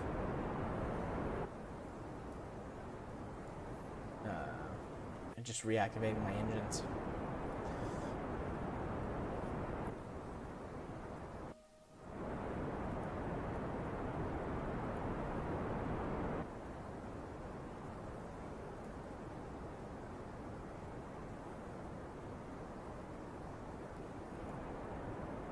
Yeah, I'm probably not articulating my idea properly as well.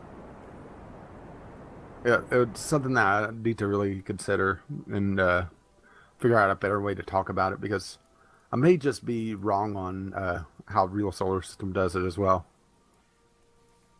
I've never used real solar system, so I don't know how they do it. I just remember watching like Oak Tree and Aki. Well, not Aki, but I think Oak Tree at one point, or was it another streamer? I was using real solar system and it was just taking ages to get into orbit. Well, I mean, it takes a few minutes to get into orbit now. 4 or 5. Actually, no. Yeah, It takes longer yeah. than that if you're not using time acceleration. I mean, I can't see my time. I'm at 17 minutes right now. Granted, I botched my orbit, but let's say a good orbit, if you're just shooting for orbit, not doing other stuff in the middle of it, 15 minutes. More if you're going for a higher orbit.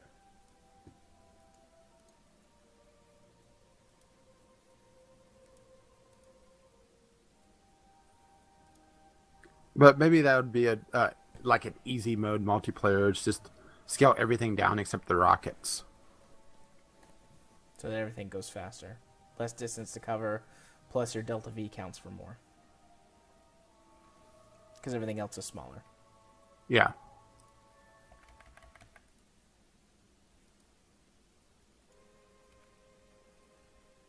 I see what you're saying with that.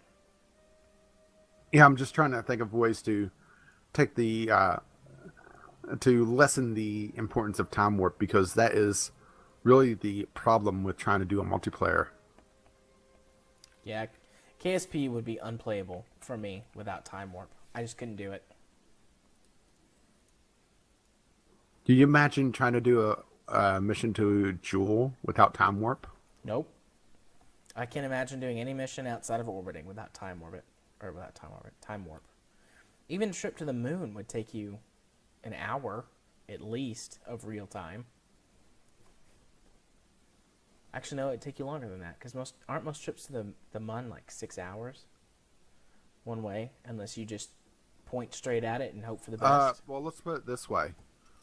A trip to the Mun and back is about 3 days, if I recall correctly, because that's where my life support mods, just the capsule life support is 3 days for a single Kerbal.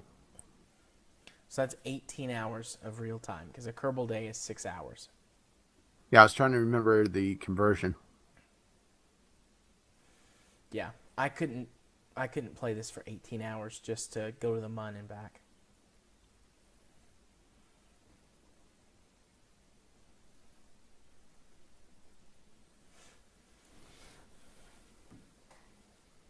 My throat's starting to hurt. I didn't prepare enough beverages. Yeah, and we're only on the second half of the show still. Yeah, I know. Didn't we just start the second half of the show? Yeah, it's 9:40. Also, only on the second half of the show. How many halves do we have? Oh, I was stealing the car talk version of having the third half of the show.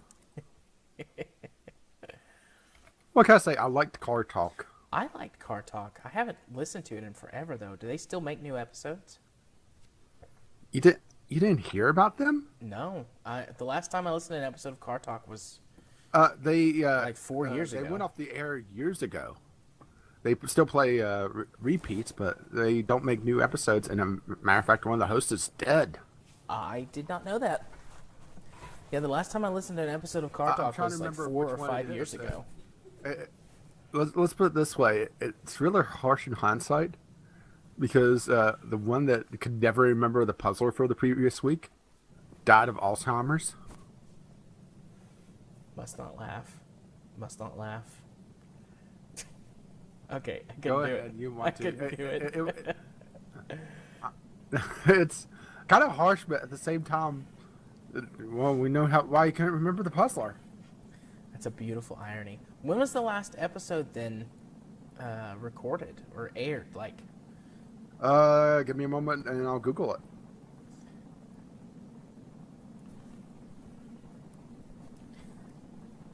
Monday Night Kerbalcast, ladies and gentlemen, where we discuss Car Talk, a podcast that apparently has not been, a new episode has not been released in years.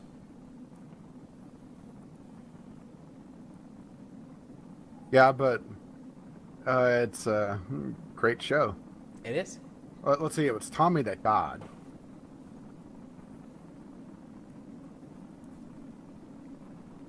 And it went off the air in 2012. So I probably was listening to a recent episode, because the last time I listened to an episode of Car Talk was probably in 2010, 2011. It was when I had a job as a shipping manager in a really small printing company.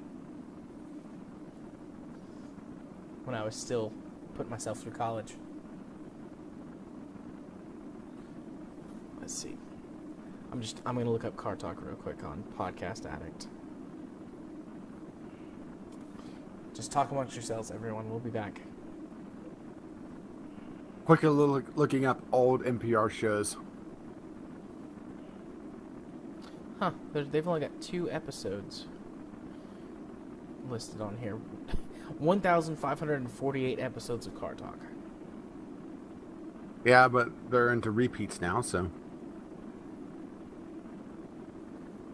But the thing is that they only kept 2 episodes up on the RSS feed at a time and would sell archives. Ah, I see. Yeah, that explains why there's only 2 episodes. Because that's how Podcast Addict works. It pulls stuff from from RSS feeds.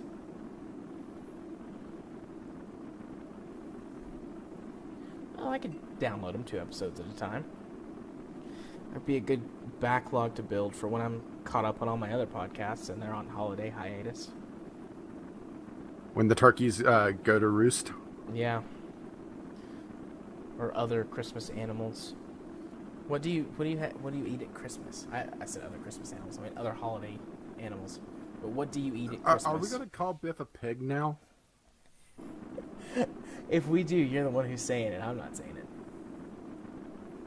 I might call him a cow. Well, to be fair, Biff is kind of a ham. Hi-oh. Top quality comedy right there.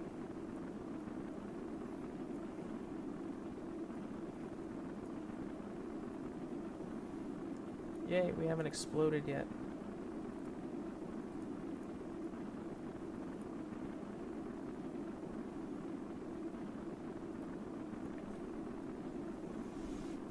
So that kind of wraps up my discussions I wanted to have with you. That was my only pre-planned content for the show. Oh, so now you're going to kick me out of the channel? Well, but then I'm just going to be sitting in here by myself with a slightly sore throat talking to myself. That's not a good idea. I need somebody to help fill in the gaps. I'm trying to think about other KSP stuff to really talk about. There wasn't much in the most recent dev notes. Anything in the ones before them that, since the actual podcast? What about our new Lord and Master, Dr. Turkey? You know, I haven't. I mean, I know that he took over after Max left, but I haven't watched him stream yet. I haven't really read anything from him, and I don't follow him on Twitter yet, so. I haven't seen him tweet that much, but I have watched the 2 Kerbalcasts that he's hosted so far, and wow. I've heard he's even worse than Max, which I didn't know was possible. Oh, let's just put it this way. He has Casper sitting there helping him, and he's worse than Max. Man. That's pretty bad. To be polite, that's pretty bad. Yeah, his Thanksgiving stream, he tried to launch what he was calling a turkey, but it was really just a rocket with a couple of things attached to it. But in the end, it was a turkey. Just going the way he... So it went poorly and exploded. Yeah. Why did he take over? Like, was he just the next in line? Did they hire him from outside? That's the thing, is that we really don't know. I mean, we could speculate. I was going to say, I think it's time to speculate wildly here about what happened. So why do you think Max left? Well, Jim was bringing up the fact that 1.1 is taking so long that someone had to be blamed for it. Yeah, Squad doesn't present the kind of face, though, that they would vindictively fire someone over mishandling of that.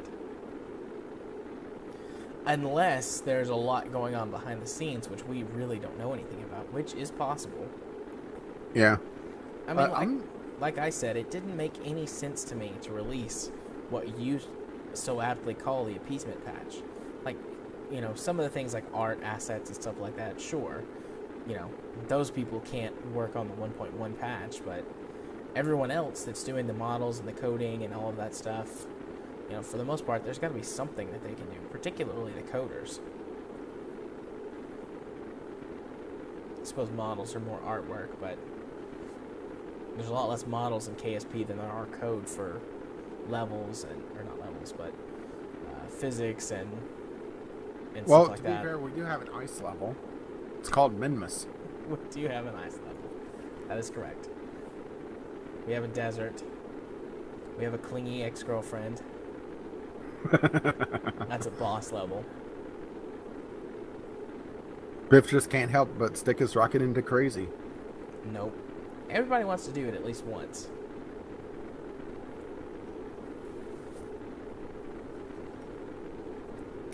Yeah, personally, I just like hanging out with her easy friend.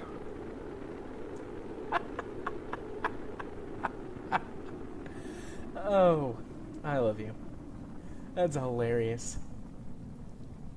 Well done, Zach. And you're stealing that for the next audio letter, aren't you? I might. I don't know. I could let you have your own joke. I don't own the rights to your jokes yet. Yet? Wait, are you planning something here? I'm buying you out. I'll give you $1. Wow, I didn't think I was worth that much. I know, right? Generous offer. This beats the YouTube money. Absolutely. I've earned like a whole $5, so that's what I'm using. $1 from there. Anyway, so our max scenarios are: he was fired for mishandling, most likely the 1.1 update, but perhaps other things. Which, if he is telling the truth in that it was applicable both ways, that There was no harsh feelings. Doesn't jive. Yeah.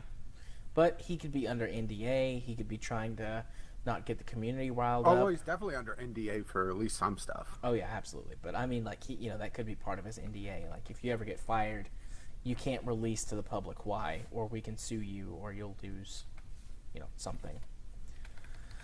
It also could be that he got fired for... Well, I was going to say another possibility is that he just had another job offer. Yeah. He could have, had a better job offer somewhere. Which, if that's the case, I suspect he'll turn up at some point in the near future, no matter what kind of job it is. Like, he's got such a personality. I can't imagine him just being hired somewhere to sit, behind a desk and never do anything. Especially after being, kind of the face of Kerbal space program for quite a while. I mean, he's the one of the only ones that I know. I really do feel like Max is the face of KSP, aside from Jeb and Val. He's the human face. sane face. I was going to say sane. I'm not sure Max is sane. I mean, it's nice of you to... True. He does mass murder Kerbals on stream on a regular basis, or at least he did. Yeah, but that's the best way to do it, let's be honest. I'll still never forget the time that he launched a Kerbal into solar orbit from Mun. Or did you ever see that one? Uh-oh. I never saw that one. Minmus lander that I don't think he had landing legs yet, so he just tried to land on the engine bell. Thing fell over on its side, as it normally would. Right. Well, he gets out, does his signs, gets back in, and decides to, instead of sending a rescue craft, just floor it and see what happens. He is skidding along the lunar surface, and eventually hits a hill, and it launches him up. But while he was skidding, there was an explosion, and he couldn't figure out what exploded. Turns out it was the decoupler. So he thought he was in control the entire time, but he basically turned into a solid rocket booster behind him, and it just launched him, and he couldn't wiggle away from the engine in time. So instead of getting to basically a lunar orbit to go back to Carbon, he instead just burnt all his fuel and ended up in a solar orbit, and Jeb was stuck there. Nice. Rescuing from that is tough, especially in the early. Yeah.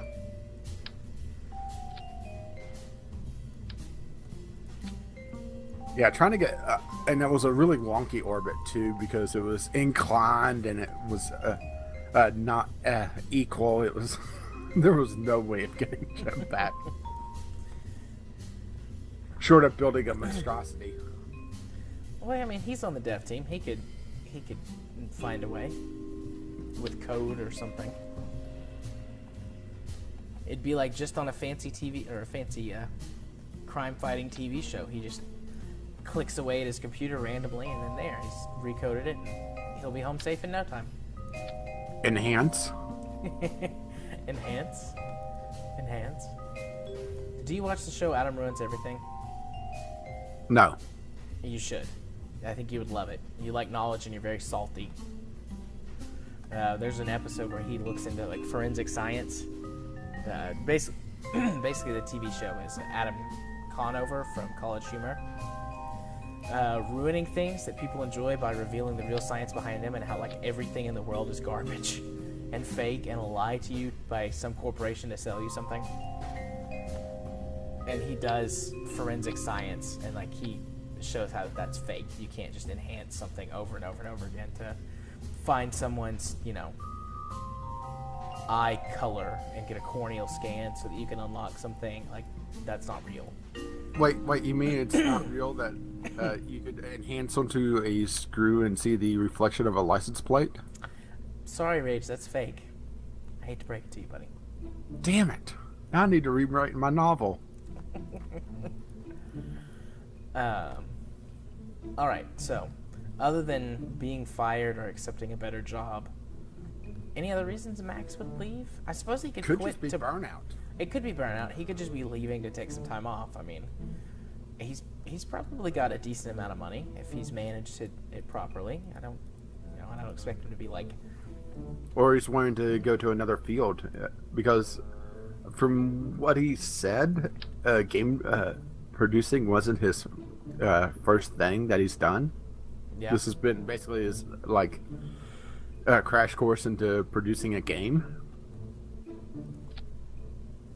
That'd be interesting if he goes off and starts his own studio.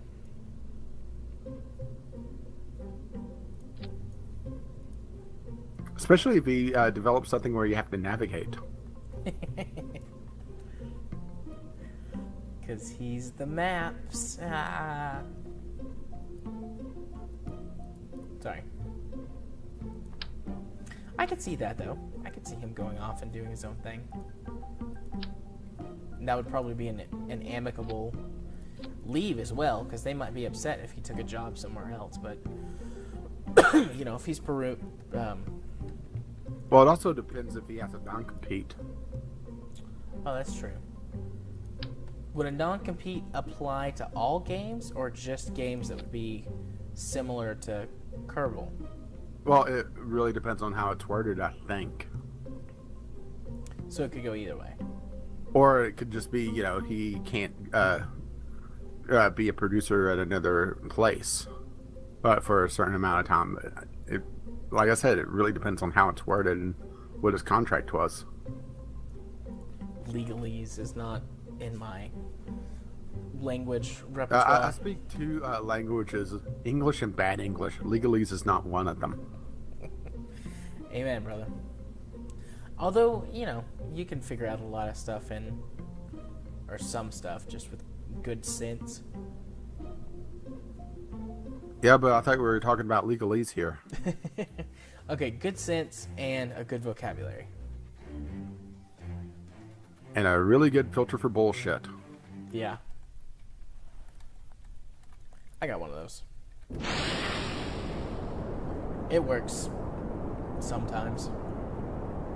See, that's my problem with legalese. I don't have a tolerance for bullshit. I have a pretty high tolerance for it. Well, you kind of have to. I do kind of have to. Don't always like it, though.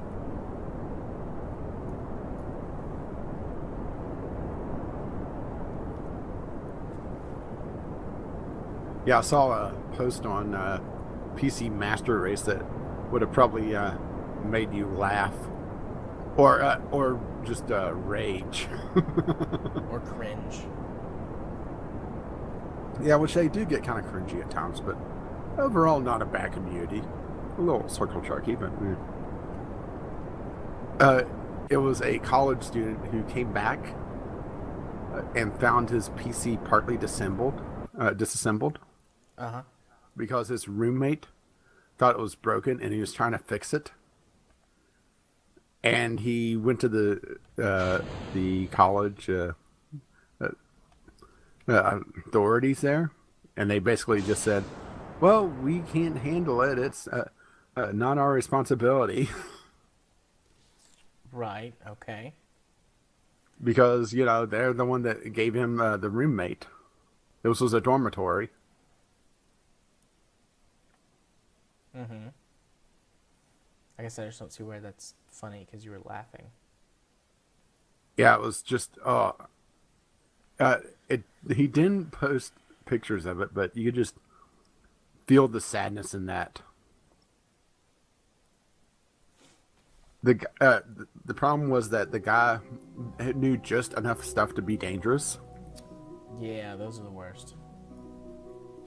Let's put it this way: he thought something was wrong with the guy's graphics card because it wouldn't turn on. Did he take the graphics card apart? No. It's better than that. How can it be better than that? Oh, man. He opened up the case, unscrewed from the case, and yanked. Oh. So he took it apart, just not with tools. Well, let's put it this way: he took the socket with it. Oh, that's irreparable. You have to buy a whole new board. Yeah, and the guy's and the guy is blaming the owner of the PC, saying that it's his fault because he turned the power bar off. That's why the computer wouldn't turn on. Uh-huh. I would be getting a new roommate and, like, stealing money from his wallet. I think I'll be honest here. I don't think I would have had a roommate problem at that point. I would have had a murder problem. You'd had a murder charge on your hands. Yeah. Not a form to request a new roommate. Yeah, I just hope the judge is a PC player, and yeah, it's like, oh, well, I kind of understand. I get why you murdered him. I'll allow it. Get Judge Mills Lane. I'll allow it. I got really lucky in college. I had good roommates.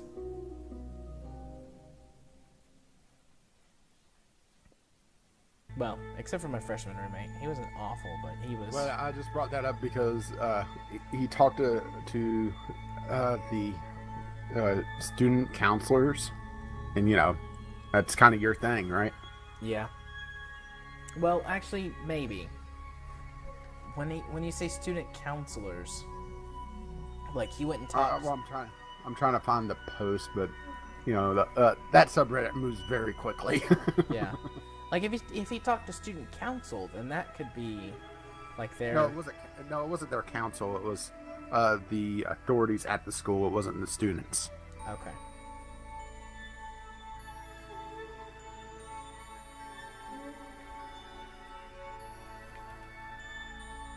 I don't know why I'm not talking. Yeah, I'm not.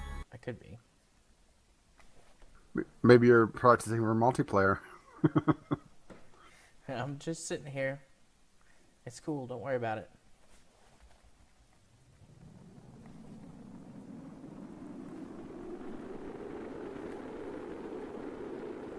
Uh-oh. Things are getting hot. I don't want my landing legs to explode. They exploded. So did my goo containers.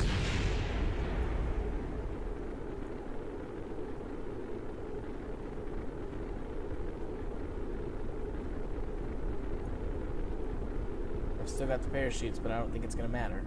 Oh, here we go. We're finally slowing down.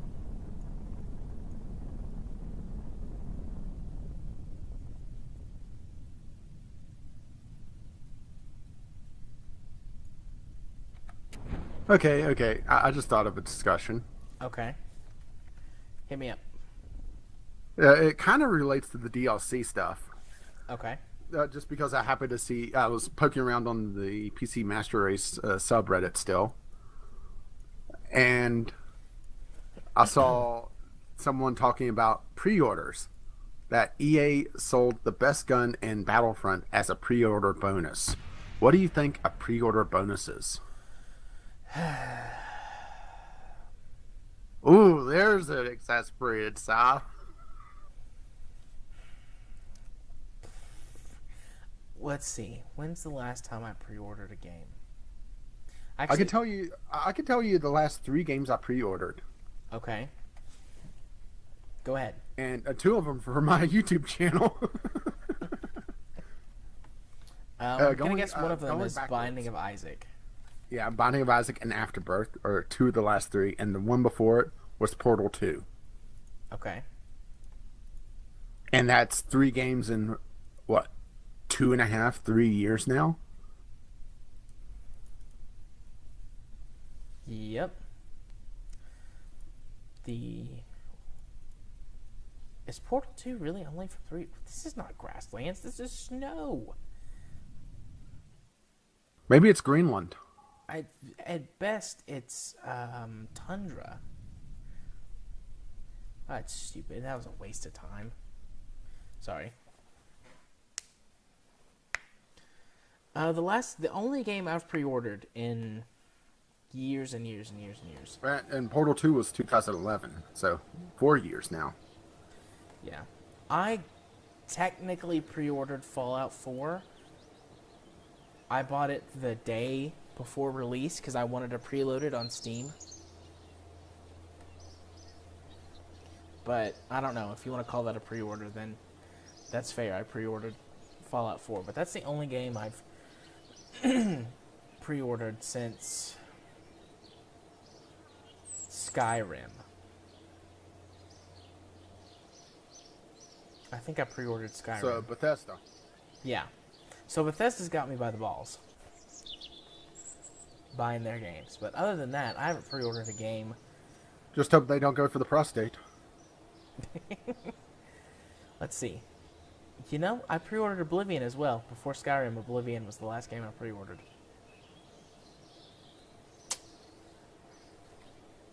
So, yeah. Oh no, I pre-ordered Halo 3 because I got the Legendary Edition with the helmet. Alright, so, anyways, to answer your question, how do I feel about pre-orders? Pre-orders are garbage and they're awful. No. I wasn't asking for pre-orders specifically. I was asking for pre-order bonuses like selling the best gun in Battlefront as a pre-order bonus. Right. I think we could pretty much agree that outside of physical copies of a game, which, let's be honest, PC gamers, I'm having trouble thinking of the last time I used... No, I know exactly the last time I used my CD player outside of burning backup copies of things. Okay. It's when I installed Windows. I didn't even install Windows off of a CD the last time I did it. I just put it on a flash drive and booted from it. Well, see, I have a CD, an OEM version of Windows 7. I've actually got a Blu-ray drive in my PC, but I only use it for ripping DVDs. That's all it gets used for, DVDs and Blu-rays. Ripping them. Okay. I'm going to just talk a little bit about basic pre-orders and then also pre-order bonuses. Okay. When it comes to pre-ordering a game, no bonuses or anything. There's no point anymore. I mean, there really is no point. Either you're a PC user or a halfway intelligent console player who just gets games digitally. You download it at release. So there's no reason to pre-order it. Aside from a bonus, which I'll get to in a minute. And then if you buy games on disc, what's the point in pre-ordering it? Just go to the store and pick it up. Every game in existence has enough copies now. There's no scarcity anymore. Because games are so big, if a game is released, they make enough copies to go places. Pre-ordering through like Amazon so that the game gets delivered to you on day one is okay, just so that you don't have to go get it. But if that's the case, why aren't you buying it digitally? Okay, so that's how I feel about pre-orders in general. There's no reason for them, unless they come with stuff that you want. But when I say that, as a pre-order bonus, if you give me a code for some levels, or a code for a gun, or a code for some other thing, like, that's garbage. It's already ready. It should be in the base game anyways. I shouldn't have to pay you extra money or pay you, money before the game is developed to get that stuff.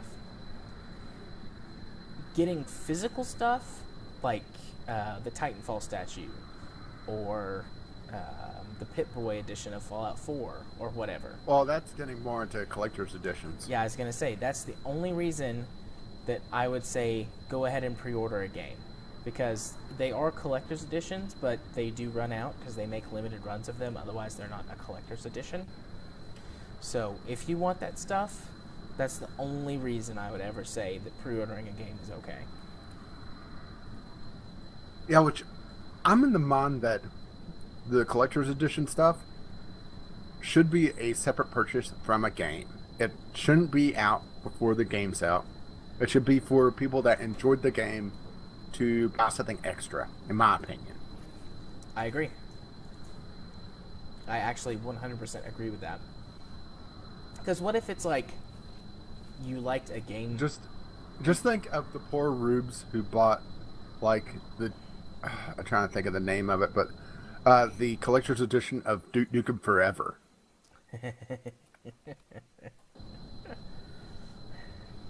Poor people who bought Duke Nukem Forever. I've played that game. It makes me sad. Actually, I haven't. So, I don't but then again, own I it. never really played much of the old Duke Nukem games, so maybe I would enjoy it because I don't have the nostalgia. I don't know. No, it's just a bad game. It really is. Like, at its best, it's a mediocre first-person shooter.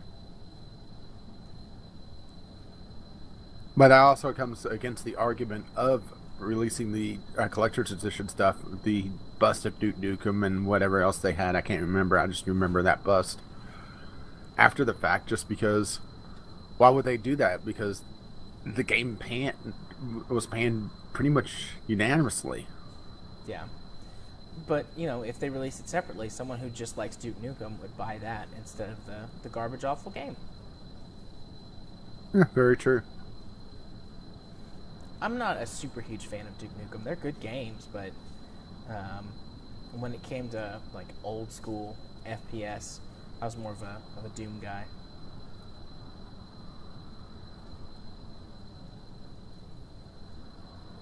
Although I did play quite a bit of Marathon as well. Marathon's a fun game.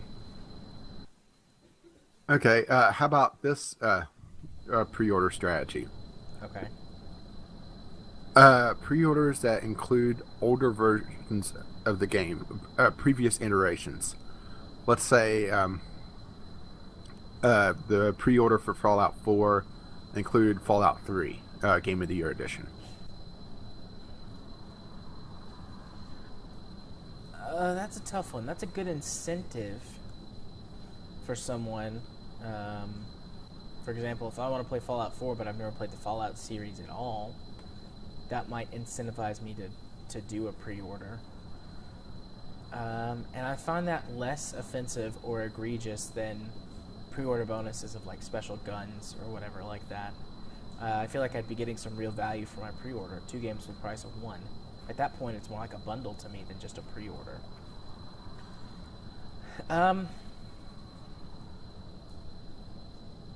I feel like I'm more accepting of that, but at the same time, I feel like you're trying to trick me.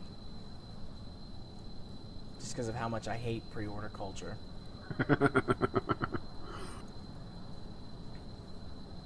I think that I would say that would be line up with how I feel about the collector stuff.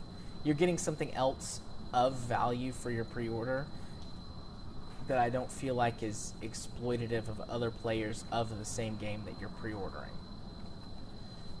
Because you're getting a second game. It's like one to play now, one to play later. Has anyone ever done that? Yeah, quite a few. It's actually fairly common on Steam, at least for a while. I can't believe I've never seen that before, considering how much I'm on Steam.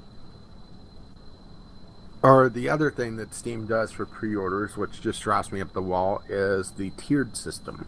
Oh, I hate that. I was so glad when that got revoked with the new, can't even think of the name. Deus Ex? Deus Ex, thank you. Is that where you're going? That's where I'm going. I'm so glad but this is slightly different. The Deus Ex system was just, I'm using the term egregious, but it was just so nasty. The fact that in order to get everything, you would have to buy the game twice. Yeah. Egregious is a good word, though. Yeah, but I've used it a few times tonight. Deus Ex, that pre-order scheme didn't do anything for anybody except the company, which encouraged people to spend more money on it. I mean, it just was bad. It was bad for everybody except the company.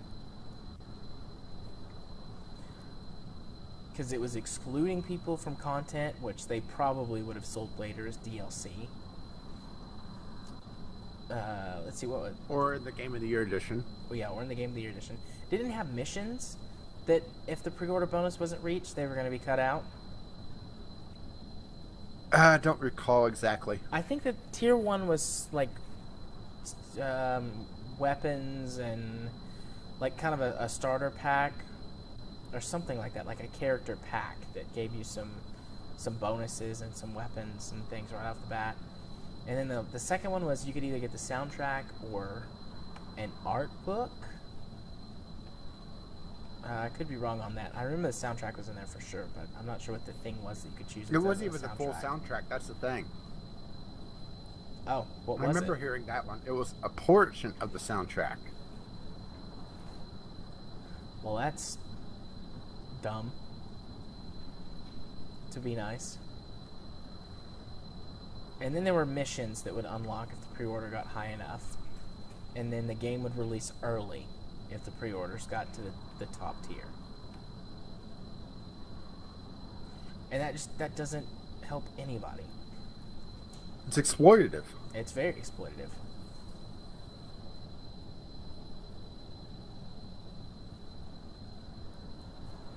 Exploitative of the fan base and of, I mean, just really anybody in the general public who knows somebody who likes the game.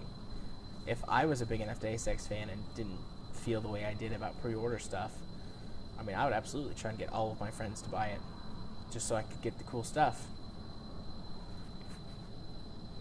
But I have a brain.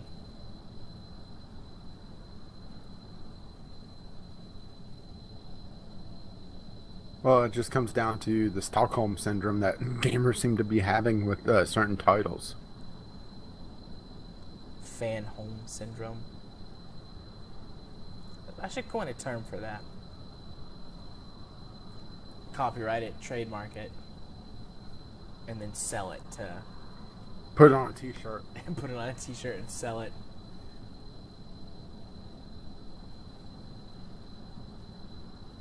So who are some other, moving off to a lighter topic, who are some, or do you watch any KSP streamers or YouTubers? I watch a little bit, but not too much, especially lately. Usually catch Aki's stream, Akinesis Gaming. Yeah. Yeah, he just started streaming again, even though his streaming setup is really wonky right now. I have went and watched some of his VODs. I didn't realize that he was streaming again after his move. Like, you know, I didn't realize he'd started up again. So I'll have to go back and watch him. But I like Aki. He's kind of one of us, being from a Kerbalcast and also having written in and recorded stuff for Kerbalcast. Yeah, supposedly Boosters and Space Tape is going to return before too long, so Biff and Nosset, well, Amy is going to have to step up their game. Yeah, that no move is taking coming 2 soon. week breaks. That move is coming very soon. Yeah, the goodbye to Nos, especially since they're having a week off for Christmas, I'm assuming. Yeah, we haven't heard anything about that yet, but they probably will. I guess we'll have to throw Nos a coconut party. Yeah, which is kind of funny because I don't really like coconut. I don't either. Coconut's awful. I don't like coconut milk, coconut water, whatever you want to call it. I don't like to eat coconut. I do like coconut monkeys. I have a coconut monkey head on my desk. What? I'm making a Is that funny strange? face. I don't know what coconut monkey is. It's a coconut that's carved to look like a monkey head. Oh, that's pretty cool. Like a real coconut or like a plastic one? Real coconut. Well, a coconut husk, I should say. It's where the actual coconut would be is removed. Cool. I can actually probably find it online. Ferdinand sent it to me from Disneyland. It's the one in Florida. It's either Disneyland or Disney World, and I always confuse the two. I think it's Disney World. I'm pretty sure Disneyland is California. But anyway, it's from one of their restaurants. Rainforest Cafe? It's the Hawaiian one. And I'm blanking on the name. Not sure which that one is. I was thinking of the tropical one, which is the Rainforest Cafe. I don't know. They got a lot of restaurants, and I haven't been to Disney in a long time. I went when I was 18 last time. So that's been 7 years ago.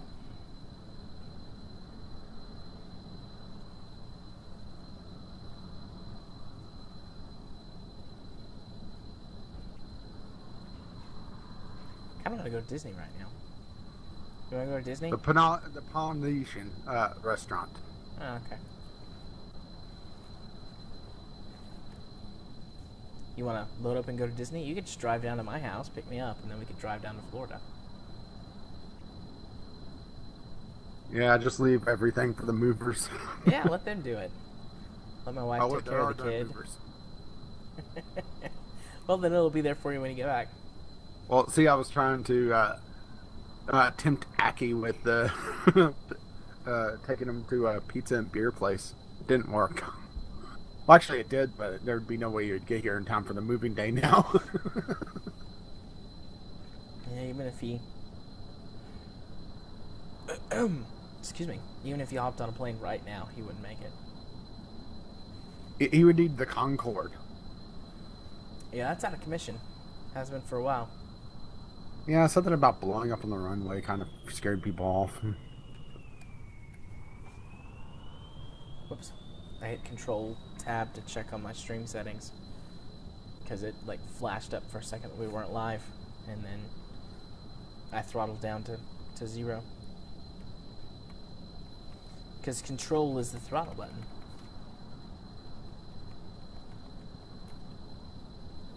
What if I got enough fuel to make it all the way to the North Pole? That'd really suck if I spent all this time doing that, and then turns out I ran out of fuel. This is why I really like the prop in the aircraft expansion mod. That sucker is very, very fuel efficient. So efficient. I love the props. Almost cheaty fuel efficient. These little, But then again, it takes forever to get anywhere. these little engines are pretty efficient. I think it'll make it. I'm over halfway there, and I've got over half of my fuel left.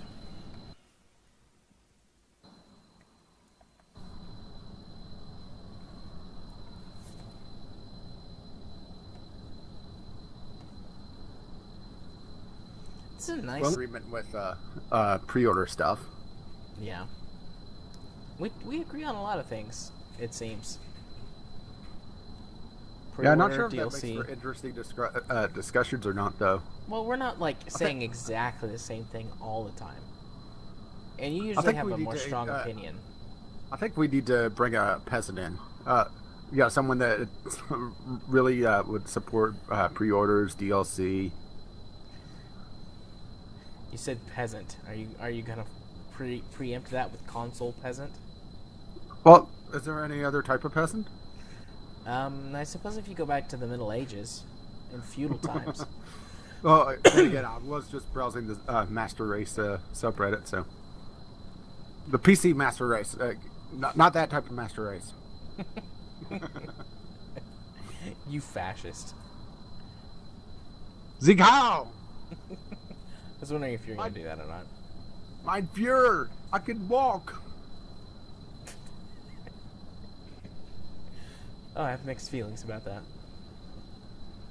What, that I can walk? Nope. Granted, not well, but... The other stuff. No, I'm very happy that you can walk. It would be really sad if you couldn't walk.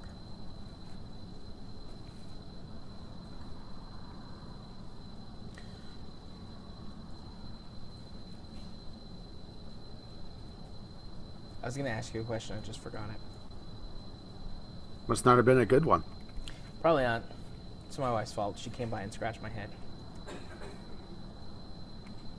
Oh my.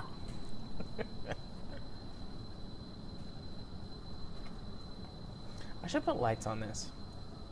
Except I don't have lights unlocked yet. I'll turn the cabin lights on. Yeah. Ooh, the nose lights up. Look at that. Now you can see where you're going, and it's Rudolph. And there's little lights on the door. I don't know what these lights on the bottom are for.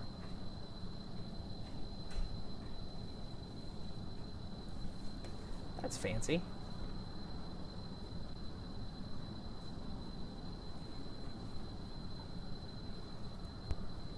So have you spent much time yet? It looks like that one light on the other side may be for, like, showing where emergency release would be. Oh yeah, that makes sense. If you scroll back over there. Might be. Oh, barrel or Arion roll. Yeah, I was doing that on purpose. Alright, this light, Yeah, need to catch up now. rescue. Let's see, push button to open door. Pull ring out. Yeah, And that's an emergency light. can't be rescue. Cool. So I was right. Wow.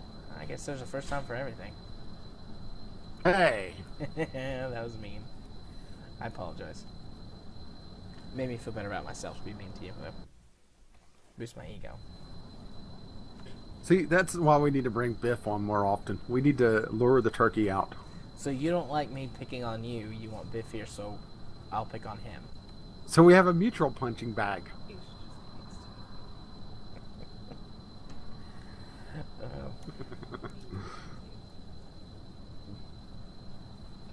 My wife said that you should just get used to it. It means that I love you. She's standing here smiling at me. Kind of creepy. Oh, now she's threatening to punch me. Help, I'm being abused.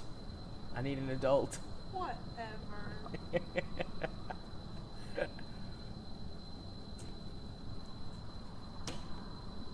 She was smiling, so it's okay.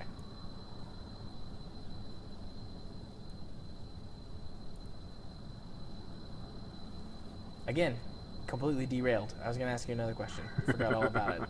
Although this time it's more than a head rub. Oh my. Oh my.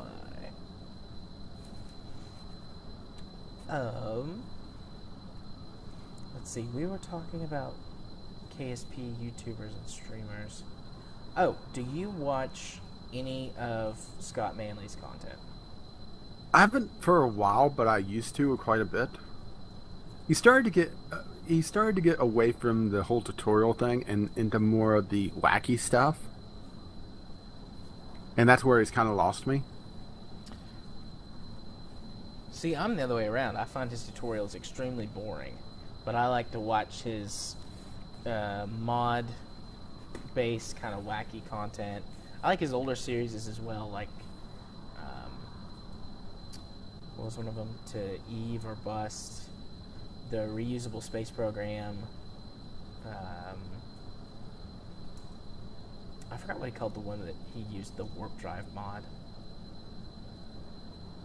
But I like a lot of that stuff just because it's out of the norm, and he is such a ridiculously good player. I just like, to me, it's more like watching, instead of a Let's Play, it's like watching, I don't know, something on the Science Channel. Interstellar Quest. Thanks, Jim. Oh, you know, Jim's actually useful for something. Oh, that's a sick burn. He'll probably yell at you later for that. Well, I shouldn't say that. He is useful for mining salt. Yeah, but you're useful for that too. Yeah, but see, I'm just a small salt mine. He's an entire quarry. He's like the Dead Sea with how much salt he has inside of him.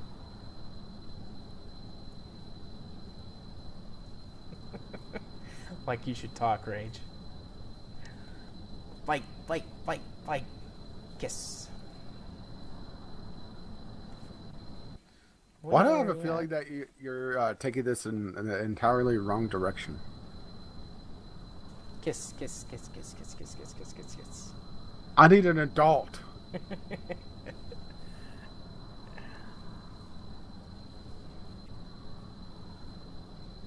Too bad that I'm the only other adult around.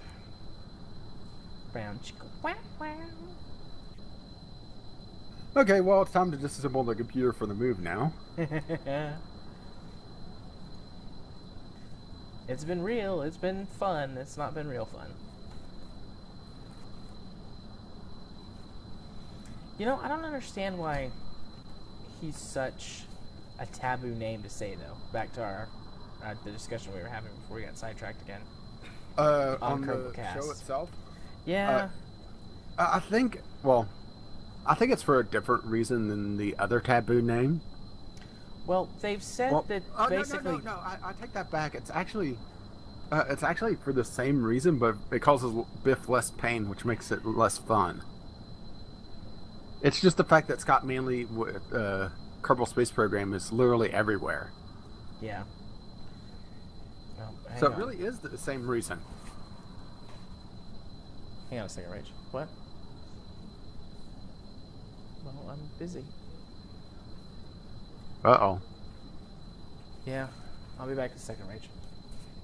Make sure my plane doesn't crash, okay? Why are you handing me the controls? It's not like I know how to fly this thing.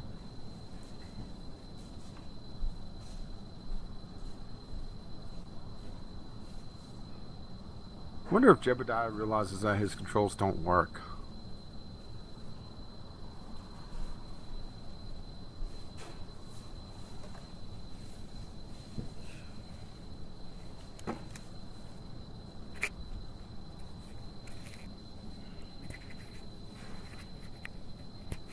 Okay.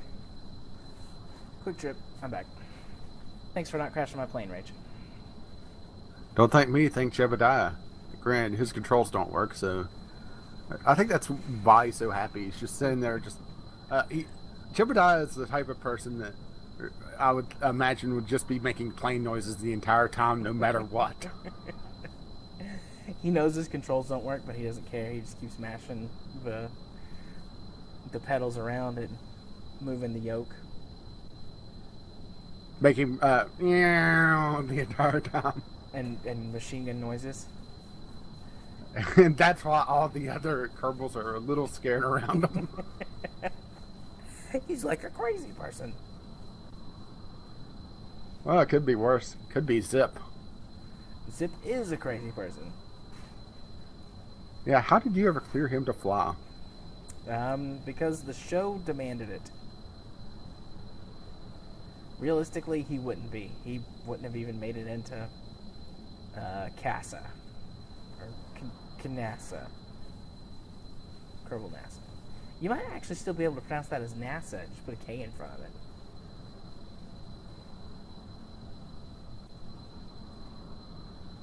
Not 100% sure on that one, actually. Depends on how you want to break down the, or make an acronym or initialism. Initialism. Yeah, it's... I was going to say, is that a real word? Yeah, it's the difference between NASA and FBI. Initialism, you say the individual initials, it doesn't make a word. Okay. Well, you couldn't make a word out of FBI because FBI's can't be pronounced. Yeah, well, that's the thing. Is that Fee. Yeah, that's why it's an initialism. It's not an acronym. Huh. So KSP would be an initialism. Yeah. What's another an acronym? Like suddenly my brain is racing. Like all of these things. Like which one is an acronym and which one is an initialism? Did I just break you? And you gave me something to think about tonight. Later when I'm trying to go to sleep. I'm going to be like FBI, CIA, NSA, NASA, FDA, HIPAA. Oh, HIPAA's an actual acronym. FEMA. FEMA, yeah, that's one. Welcome to Monday Night Kerbalcast, where we have now devolved from talking about KSP to about acronyms.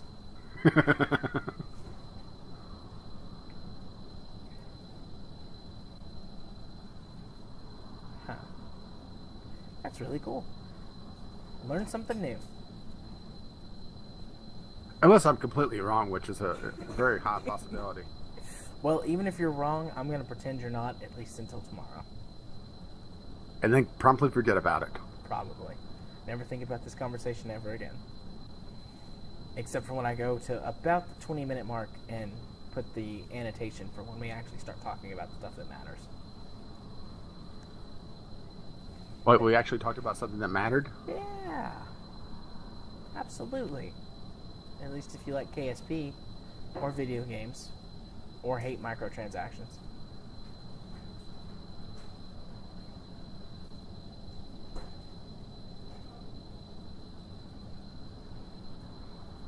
Or maybe if you like microtransactions, I don't know. That might appeal to you as well. I don't like microtransactions too much, but I don't hate them either. It kind of blows my mind that there's somebody out there that really likes microtransactions that sees a game and it's like, oh boy, there's a bunch of microtransactions for it. It must be great. Unless they're like a little kid and they have their mom's credit card number.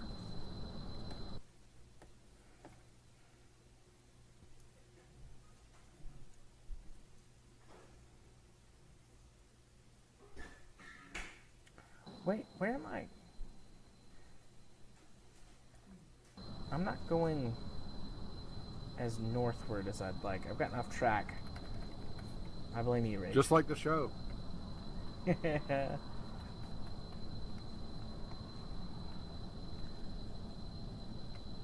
So my course trajectory is a metaphor for our show trajectory.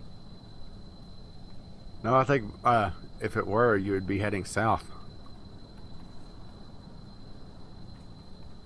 So you're saying we've gotten completely turned around as a hosting entity? Pretty much.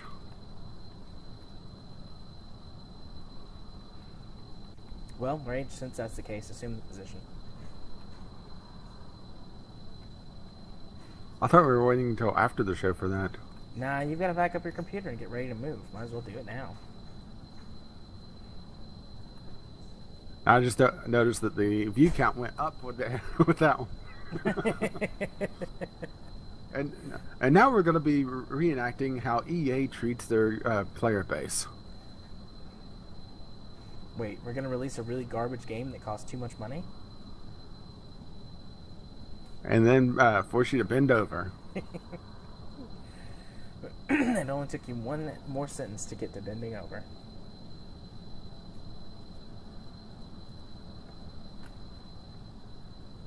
You know, Biff bought Battlefront on launch day. I asked him once on Twitter how much he liked it, and he said that it was difficult. I'm paraphrasing. I think he's the only person that would use the word difficult with that game. That's not exactly what he said, but I'm paraphrasing because this is a PG show. Oh, okay. It was in an email, so he said a few more things than on a tweet.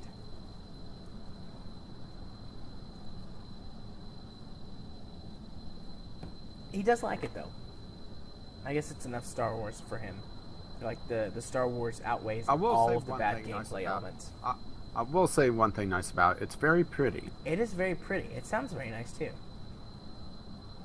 Yeah, it definitely has the audio visual down. It's just they don't have much of the gameplay development department because I think they spent all their time working on getting the experience down. But they didn't get the experience down. The Rebels don't have vehicles. The Rebels had lots of vehicles, but there weren't very many in the movies. I'm not sure if there were any in the movies, actually, other than speeders. But they have so many really cool vehicles in the extended universe stuff, which, regardless... They definitely have it down, because remember, they made the extended universe non-canon. I know. I was about to say, regardless of the fact that they made the extended universe not canon, you need that stuff, otherwise it's a garbage game, like it is, with gameplay imbalances and weird problems. So I mean, the first Battlefront and the first two Battlefronts, so good. You had lots of vehicles, lots of ways to do stuff. You know, the heroes in the first game, basically you could just fight against, but being able to be the heroes in the second game, kind of as a skill-based thing and also kind of at random, it just, I don't know. I've got Battlefront 2 installed on my PC right now. I might go play that later.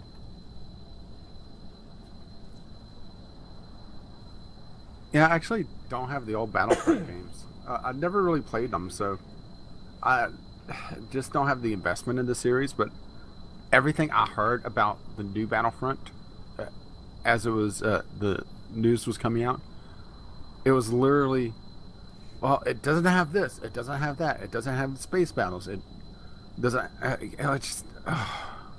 Yep, and then, like, there was a comparison chart, like, Battlefront 2, which came out in 2005, literally has everything that the new Battlefront doesn't have. Lots Well, of vehicles, to be fair, lots of maps, space battles. To be fair, you could build a chart like that for pretty much anything if you were slanting it that way. But I see where they're obviously coming from. I mean, there was clearly some bias in the chart. I'm not saying there wasn't, but genuinely, like, there's no space battles in the new Battlefront. Oh, well, there was in the last one. Oh, there's no, there's not very many maps in the new Battlefront. Well, there were a whole bunch in the last one. There's not much gameplay variety in the new one. There's no classes. It's just weapons. Oh, well, there were classes in the last one, and there were 4 factions, so you got even more classes. It's like, you can just go down the list, and until you get to the audio-visual stuff, just about everything from the last Battlefront is better than the new one. Like, if you could take Battlefront 2 and drop all of its gameplay elements and mechanics into the new one's engine, that would be amazing. Because it would look way better and sound way better, and then you get all the good gameplay elements of the last one. Sorry, I can't sell DLC like that. Which, what do you think of what was it, a $50 season pass? I feel like it was more than that. I think if you bought the game that came with the season pass, it was like $120, which would be a $60 season pass. What do you think of them creeping up the price of the season pass? That's not creeping up. Typical season passes are like $20 to $30. So creeping up would be I like, was being conned. creeping up would be like 35 or 40. And that is garbage. That's stupid. I'm not going to buy a game that's just a platform for DLC and microtransactions. I'm just not. So you have no interest in Evolve, got it. Nope. I completely passed Evolve by. Or did you hear about Evolve? Oh, I heard. What was it? They built the game from the ground up for DLC. And they admitted that too. I mean, props to them for at least being honest about it, but I'm still not going to buy your game. And a lot of people had that mentality too. It's practically dead on Steam now. I don't know how consoles are still doing. But, I mean, for such a high-profile title, the last time I looked on Steam Spy, its max concurrent users were under 1,000.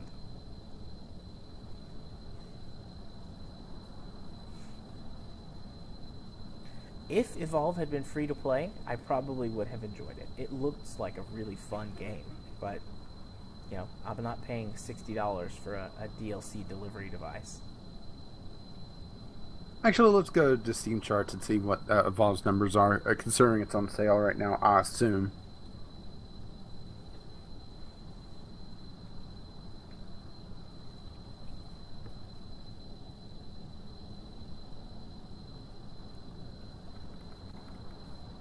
Let's see. We have a peak of 676 players. I'm shaking my head. That's so bad. On November 30th. So that's during the sale. The first day of the sale, it actually nearly broke 1,000 by missing only 150 people. So that's in the ballpark of 1,000. That's not nearly breaking 1,000.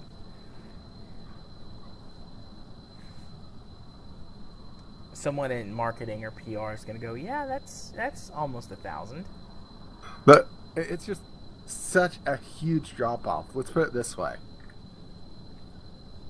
Actually, let me make sure. Yeah, that looks like the release date. Sorry, I'm zooming in for a little better resolution. September. Enhance. Enhance. Enhancing. Okay, here we go. September 5th, 2015. I'm assuming this is either release date or soon after, because this is their highest numbers. They had under 10,000 players concurrent at just over 9,000. Then September 9th, so it goes from September 4th to September 9th. They've dropped to 1,700 players. That's so bad. So bad. I mean, like I said, it looks like a great game. It just nothing to keep it going. Well, it's also just one game mode. It's literally just playing catch, or not catch, but tag. You're right. Essentially.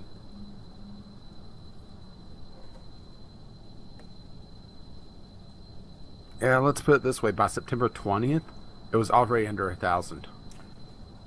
Well, I'm curious, what are KSP's numbers? Searching.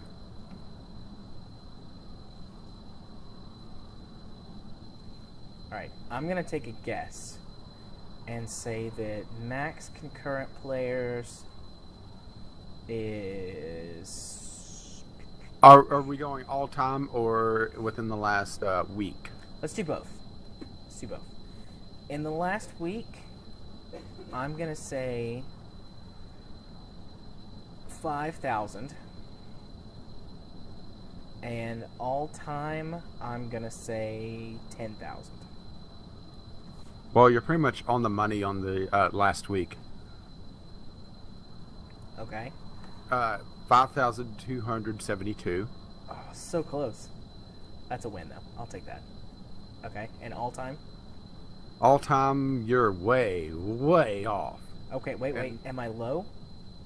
You said 10,000? Yeah, I said 10,000. You're low. Okay. This is on 1.1 launch. You mean 1.0? Sorry, 1.0. I'm wishing for 1.1. What can I say? All right. New guess. 1.0. I'm gonna guess 62,378.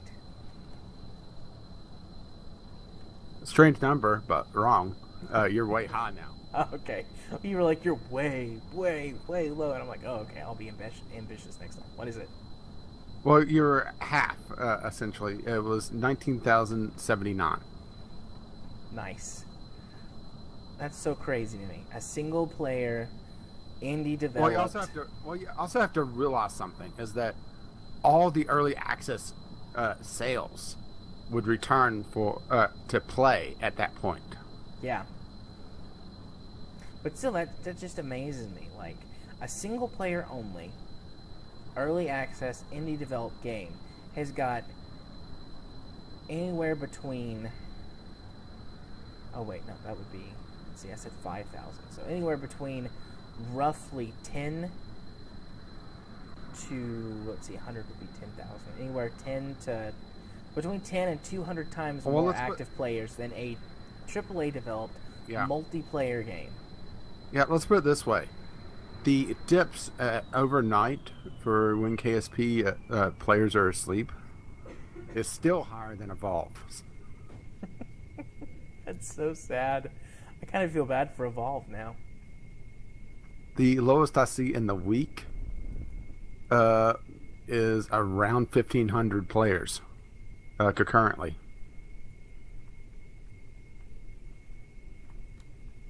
Poor Evolved. What other games can we spy on? Anything else you're interested in spying on? Not terribly.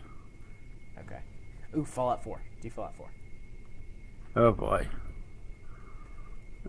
Simple. Shit ton. But that's not an actual number. It's just a representation of a really big one.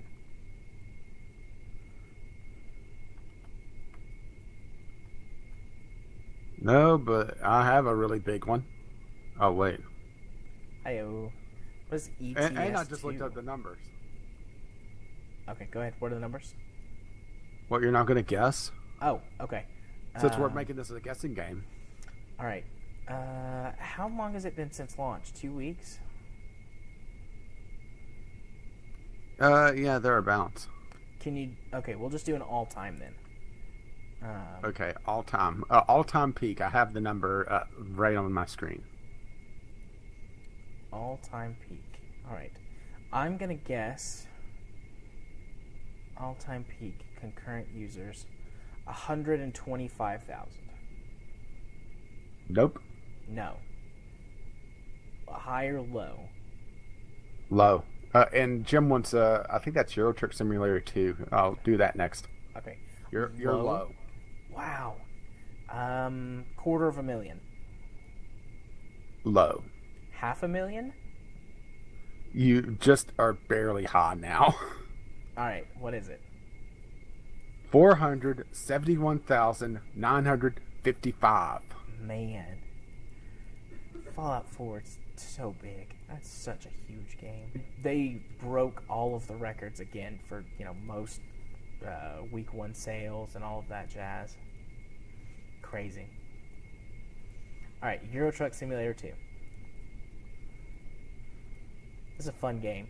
Yeah, I was wanting to check something on Steam real quick. I'm trying to find the most played game right now to see if it's Fallout 4. I'm assuming it is. Or probably it's Dota. Oh, yeah, Dota's a big one.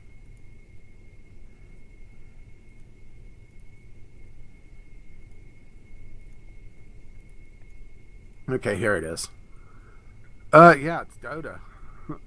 Fallout 4 is number 3 right now. So what's number 2? Dota's number 1. Team Fortress 2? No. Team Fortress 2 is number 4. So it's in the top 5. What's number 2? Come on, who does number 2 work for? What? Austin Powers? Oh. My apologies for missing that.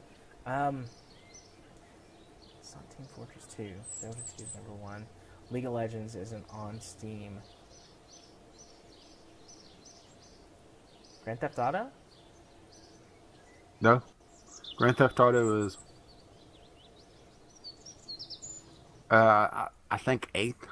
Just doing a quick count. Okay. Oh, sorry. Nah, I miscounted.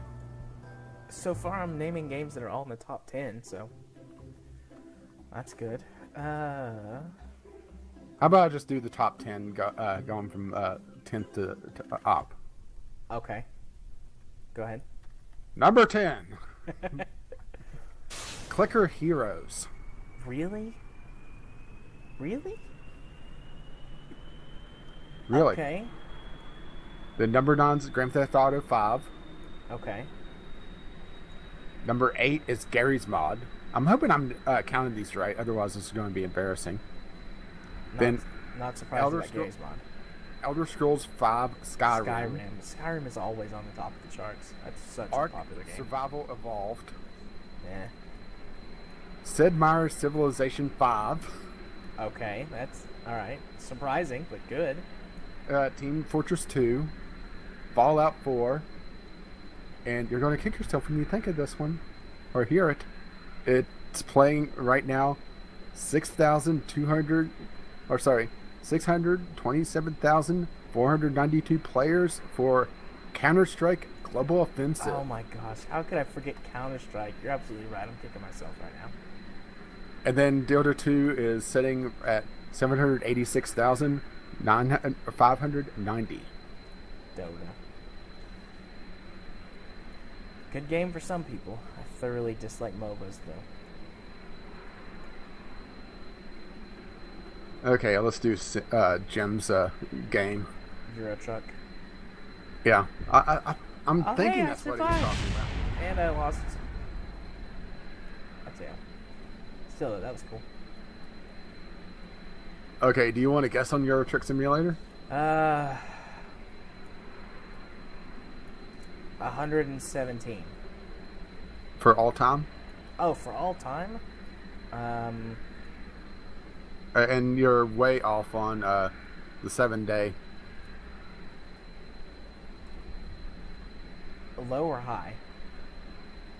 117 players. Yeah, that's what I said. Is that low or high? You're like 2 or 3 magnitudes off of the low for the Euro Truck Simulator. So 2 or 3 magnitudes. Is that just times? What is a magnitude? Isn't that times 10? Okay. I was thinking it was times 10, but I honestly didn't know for sure. Anyways, okay. I lost it. Matter of fact, Euro Truck Simulator is growing in popularity now that I'm looking at it, for the most part. Okay, 2, 3, or let's see. That'd be 100, 1,000. 10,000? Last 7 days, 10,000 for Euro Truck Simulator? All-time peak is actually pretty close to what the current peak is. So like 10,000, 12,000.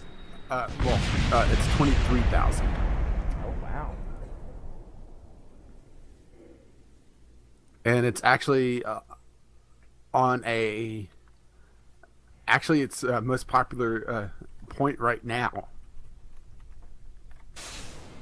That's just amazing, huh? Yeah, I like Euro Truck Simulator though. It's a really relaxing, fun game.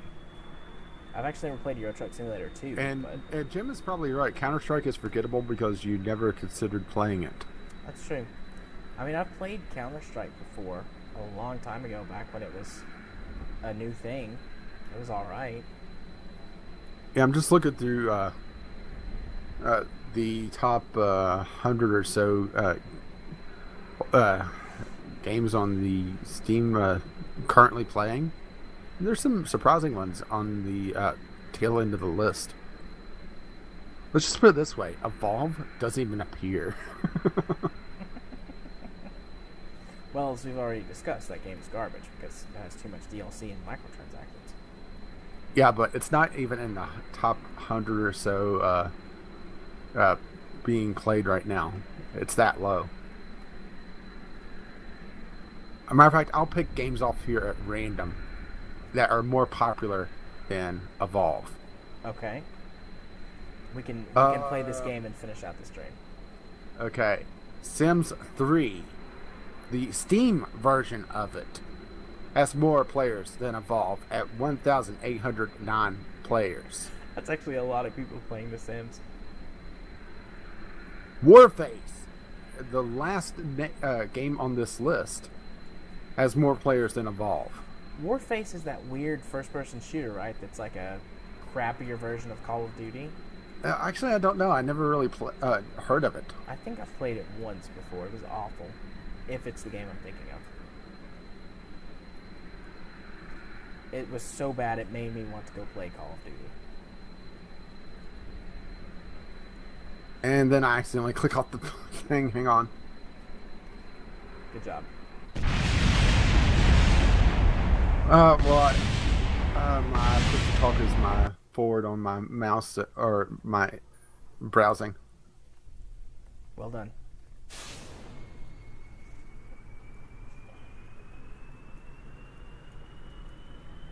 Okay, I'm back on the page now. Assassin's Creed 4 Black Flag. This is listed by Peak Today, by the way. Okay. So, has 3,844 players. Actually, it's current players is how this is ranked. The Peak Today is the 3,844. Black Flag. Well, Black Flag is a really good game, though. Yeah. It's probably one of the best of the Assassin's Creed games. Alright. What else? Warface was surprising. Black Flag is not. Football Manager 2014 has more players. At a peak today of 6,806 players. Our European friends are slacking. Come on, get on that football managing. No, that's the old version. Football. Oh yeah, good point. It's probably Americans who bought it on the Steam sale. Yeah, let's put it this way. Football Manager, the series, has 3 entries on this list. Oh, Football Manager's huge. Especially, I mean, in Europe, it's like the #1 selling game every year. Okay, You want to hear an embarrassing one? Yeah. At a peak today of 2,593 players, Honey Pop has more players than Evolve. Oh, that is such a good game. I love that game. Yeah, but it's embarrassing that it's beating a AAA title. Have you seen the new one that's coming out? Yeah, What I is it called? have. Honeycam? Yeah, it's pissing off a lot of people, and it's beautiful. Oh, I'm so excited for that game. Like, I'm genuinely excited for that game.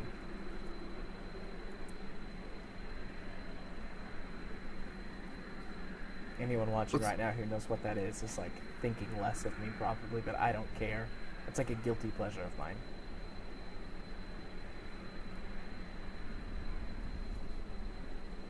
I don't know why I'm just flying this plane around like this. It's kind of relaxing. I'm actually very surprised. I just kind of slapped this thing together and it flies very well. No, Honey Pop. HUNIEPOP.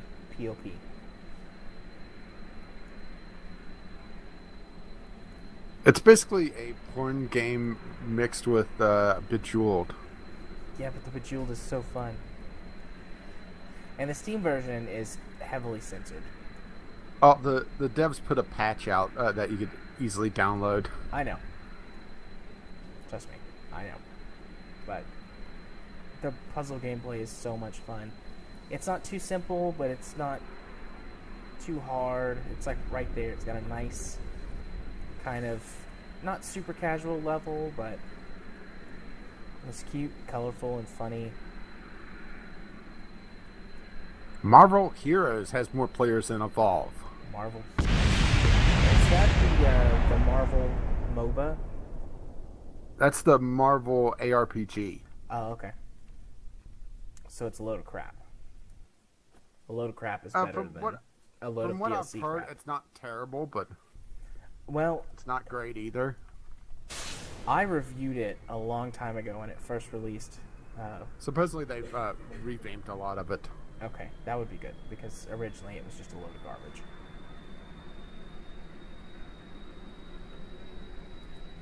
Granted, it has a ton of DLC, but Loaded with microtransactions. Robocraft is Ooh, on the list. Robocraft's a good game. Yeah, but they've redone a lot of it in the last few patches. Robocraft is the one where you build and you fight other people, right? Yeah. Yeah. Yeah, I played it for a while. I've got one, which I can't think of the name of it, but it's similar to that, where you build vehicles but it's single player. It's like a vehicle survival game. I think I know what you're talking about, and I'm blanking on the name of it as well. It's on my wish list, I think. I own it. I think it's got multiplayer. I'll have to check if it's got cooperative multiplayer. Autocraft, or no, that's or is that it? Is that it? I'm not sure. It might be Autocraft. It's a space game as well. Yeah. Yep, That's Autocraft. I will. If it's cheap enough, there might be a copy that shows up in your inbox when you're finished moving, right? Also, if it actually does have cooperative gameplay. I think it does, but I could be thinking of something else. There's several vehicle kind of Minecraft-y style games now.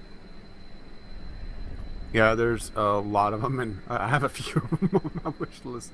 My wish list is more of a watch list than I want this list. That's how I use my wish list. That's why it has 500 and something games on it. Adventure Capitalist is on this list. Adventure Capitalist is a blast. Whenever I log back into it, I'm going to have, I don't know, an infinite amount of money. Well, is it play while you're not playing it? Yeah. It's a, cookie clicker style game. Yeah, I actually got a review copy for basically a Civ game that's like that. Or I don't want to call it a Civ game, more like a Settlers game. A Settlers game? Did you ever play the old Settlers games? Before Ubisoft killed them. No. I don't think I started playing them until they turned into Anno. Well, Settlers, it's not quite Settlers, but it's basically just you're managing a town or a small kingdom. Mm-hmm. And it's that cookie clicker auto thing. It's not terrible. It's actually really compelling, but the art kind of sucks. And the music loop definitely could have used some more diversity in it. Okay, how about this?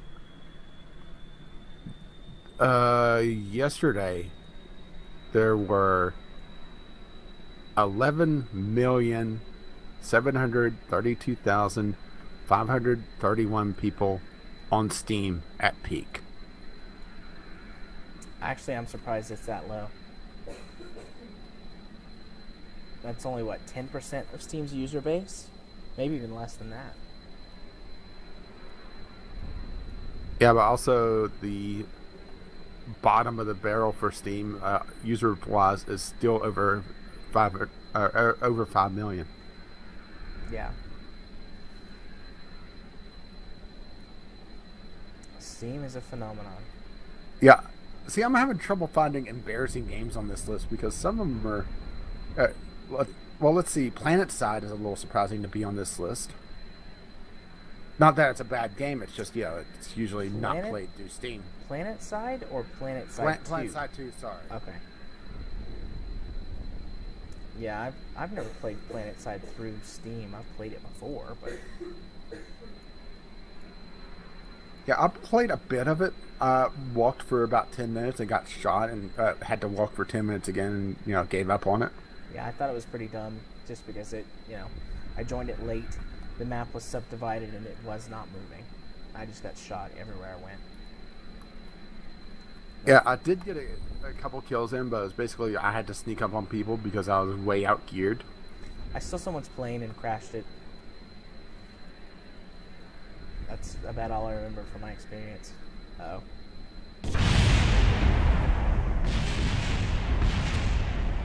Well, that crash into the VAB is probably a good place to end the stream because it's after 11 o'clock now. Okay, well, one more interesting fact. Okay, give me one more interesting fact. Out of the top 98 games on being played on Steam right now, 5 of them are in the Total War series. So they own 5% of the top 100 leaderboard. That's a pretty good chunk. Yeah, Medieval 2, Empire Total War Shogun 2, Total War Attila, and Total War Rome 2 Emperor Edition, which is actually the most played of the Total War series right now.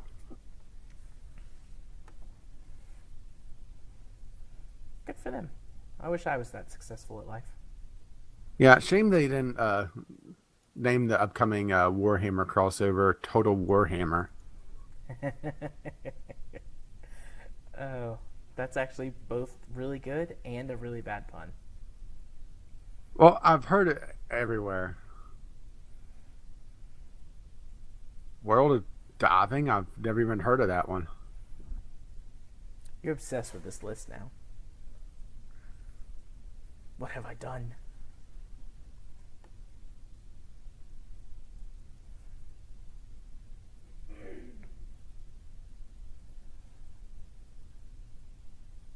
And now you're quiet. Did you die? Yeah, sorry, I was looking this up.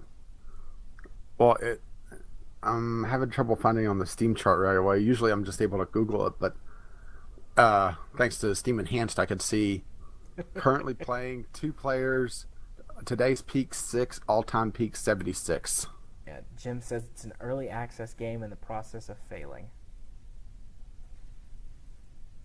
World of Diving. I'll go look at that later just to see it, but it doesn't look like a bad game. Maybe it's just too niche. Actually, I'll go look at it now. World of Diving. Oh, let's just put it this way. The screenshots don't look bad from just glancing at it. Spaceman owns this game. I've got it listed as not interested. That doesn't bode well.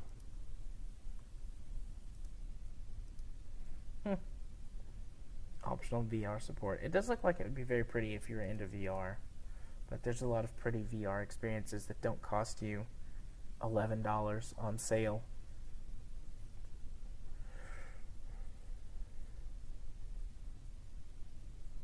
Yeah, now we're completely off the rails, by the way. We are. We're way off the rails. You, as always, have our outro. Oh, sorry. I was looking at the forums, and it's pretty much just rest in peace, World of Diving. World of Diving continues to lose players. Poor Yeah, Sim that- game. Well, of course, Jim would be interested in a diving game. Thank you, Wardley Mole. Yeah, thanks. You hadn't said anything since the beginning. I saw you on the list whenever I would hit Control Tab to pull up my list, but glad you stuck around for the whole thing. We do this Anyway, every Monday night. Anyway, we've been Team Anger Management once again, completely off the rails, and occasionally talking about Kerbal Space Program. I've been Caffeine Rage, hosted by, Gaming Psychologist.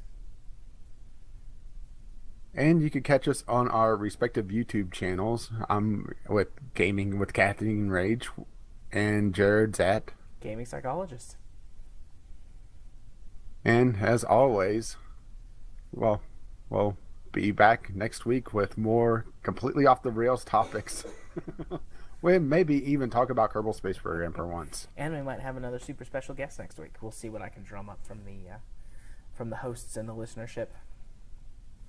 Until next time, bye. See ya. Bye-bye now. I always got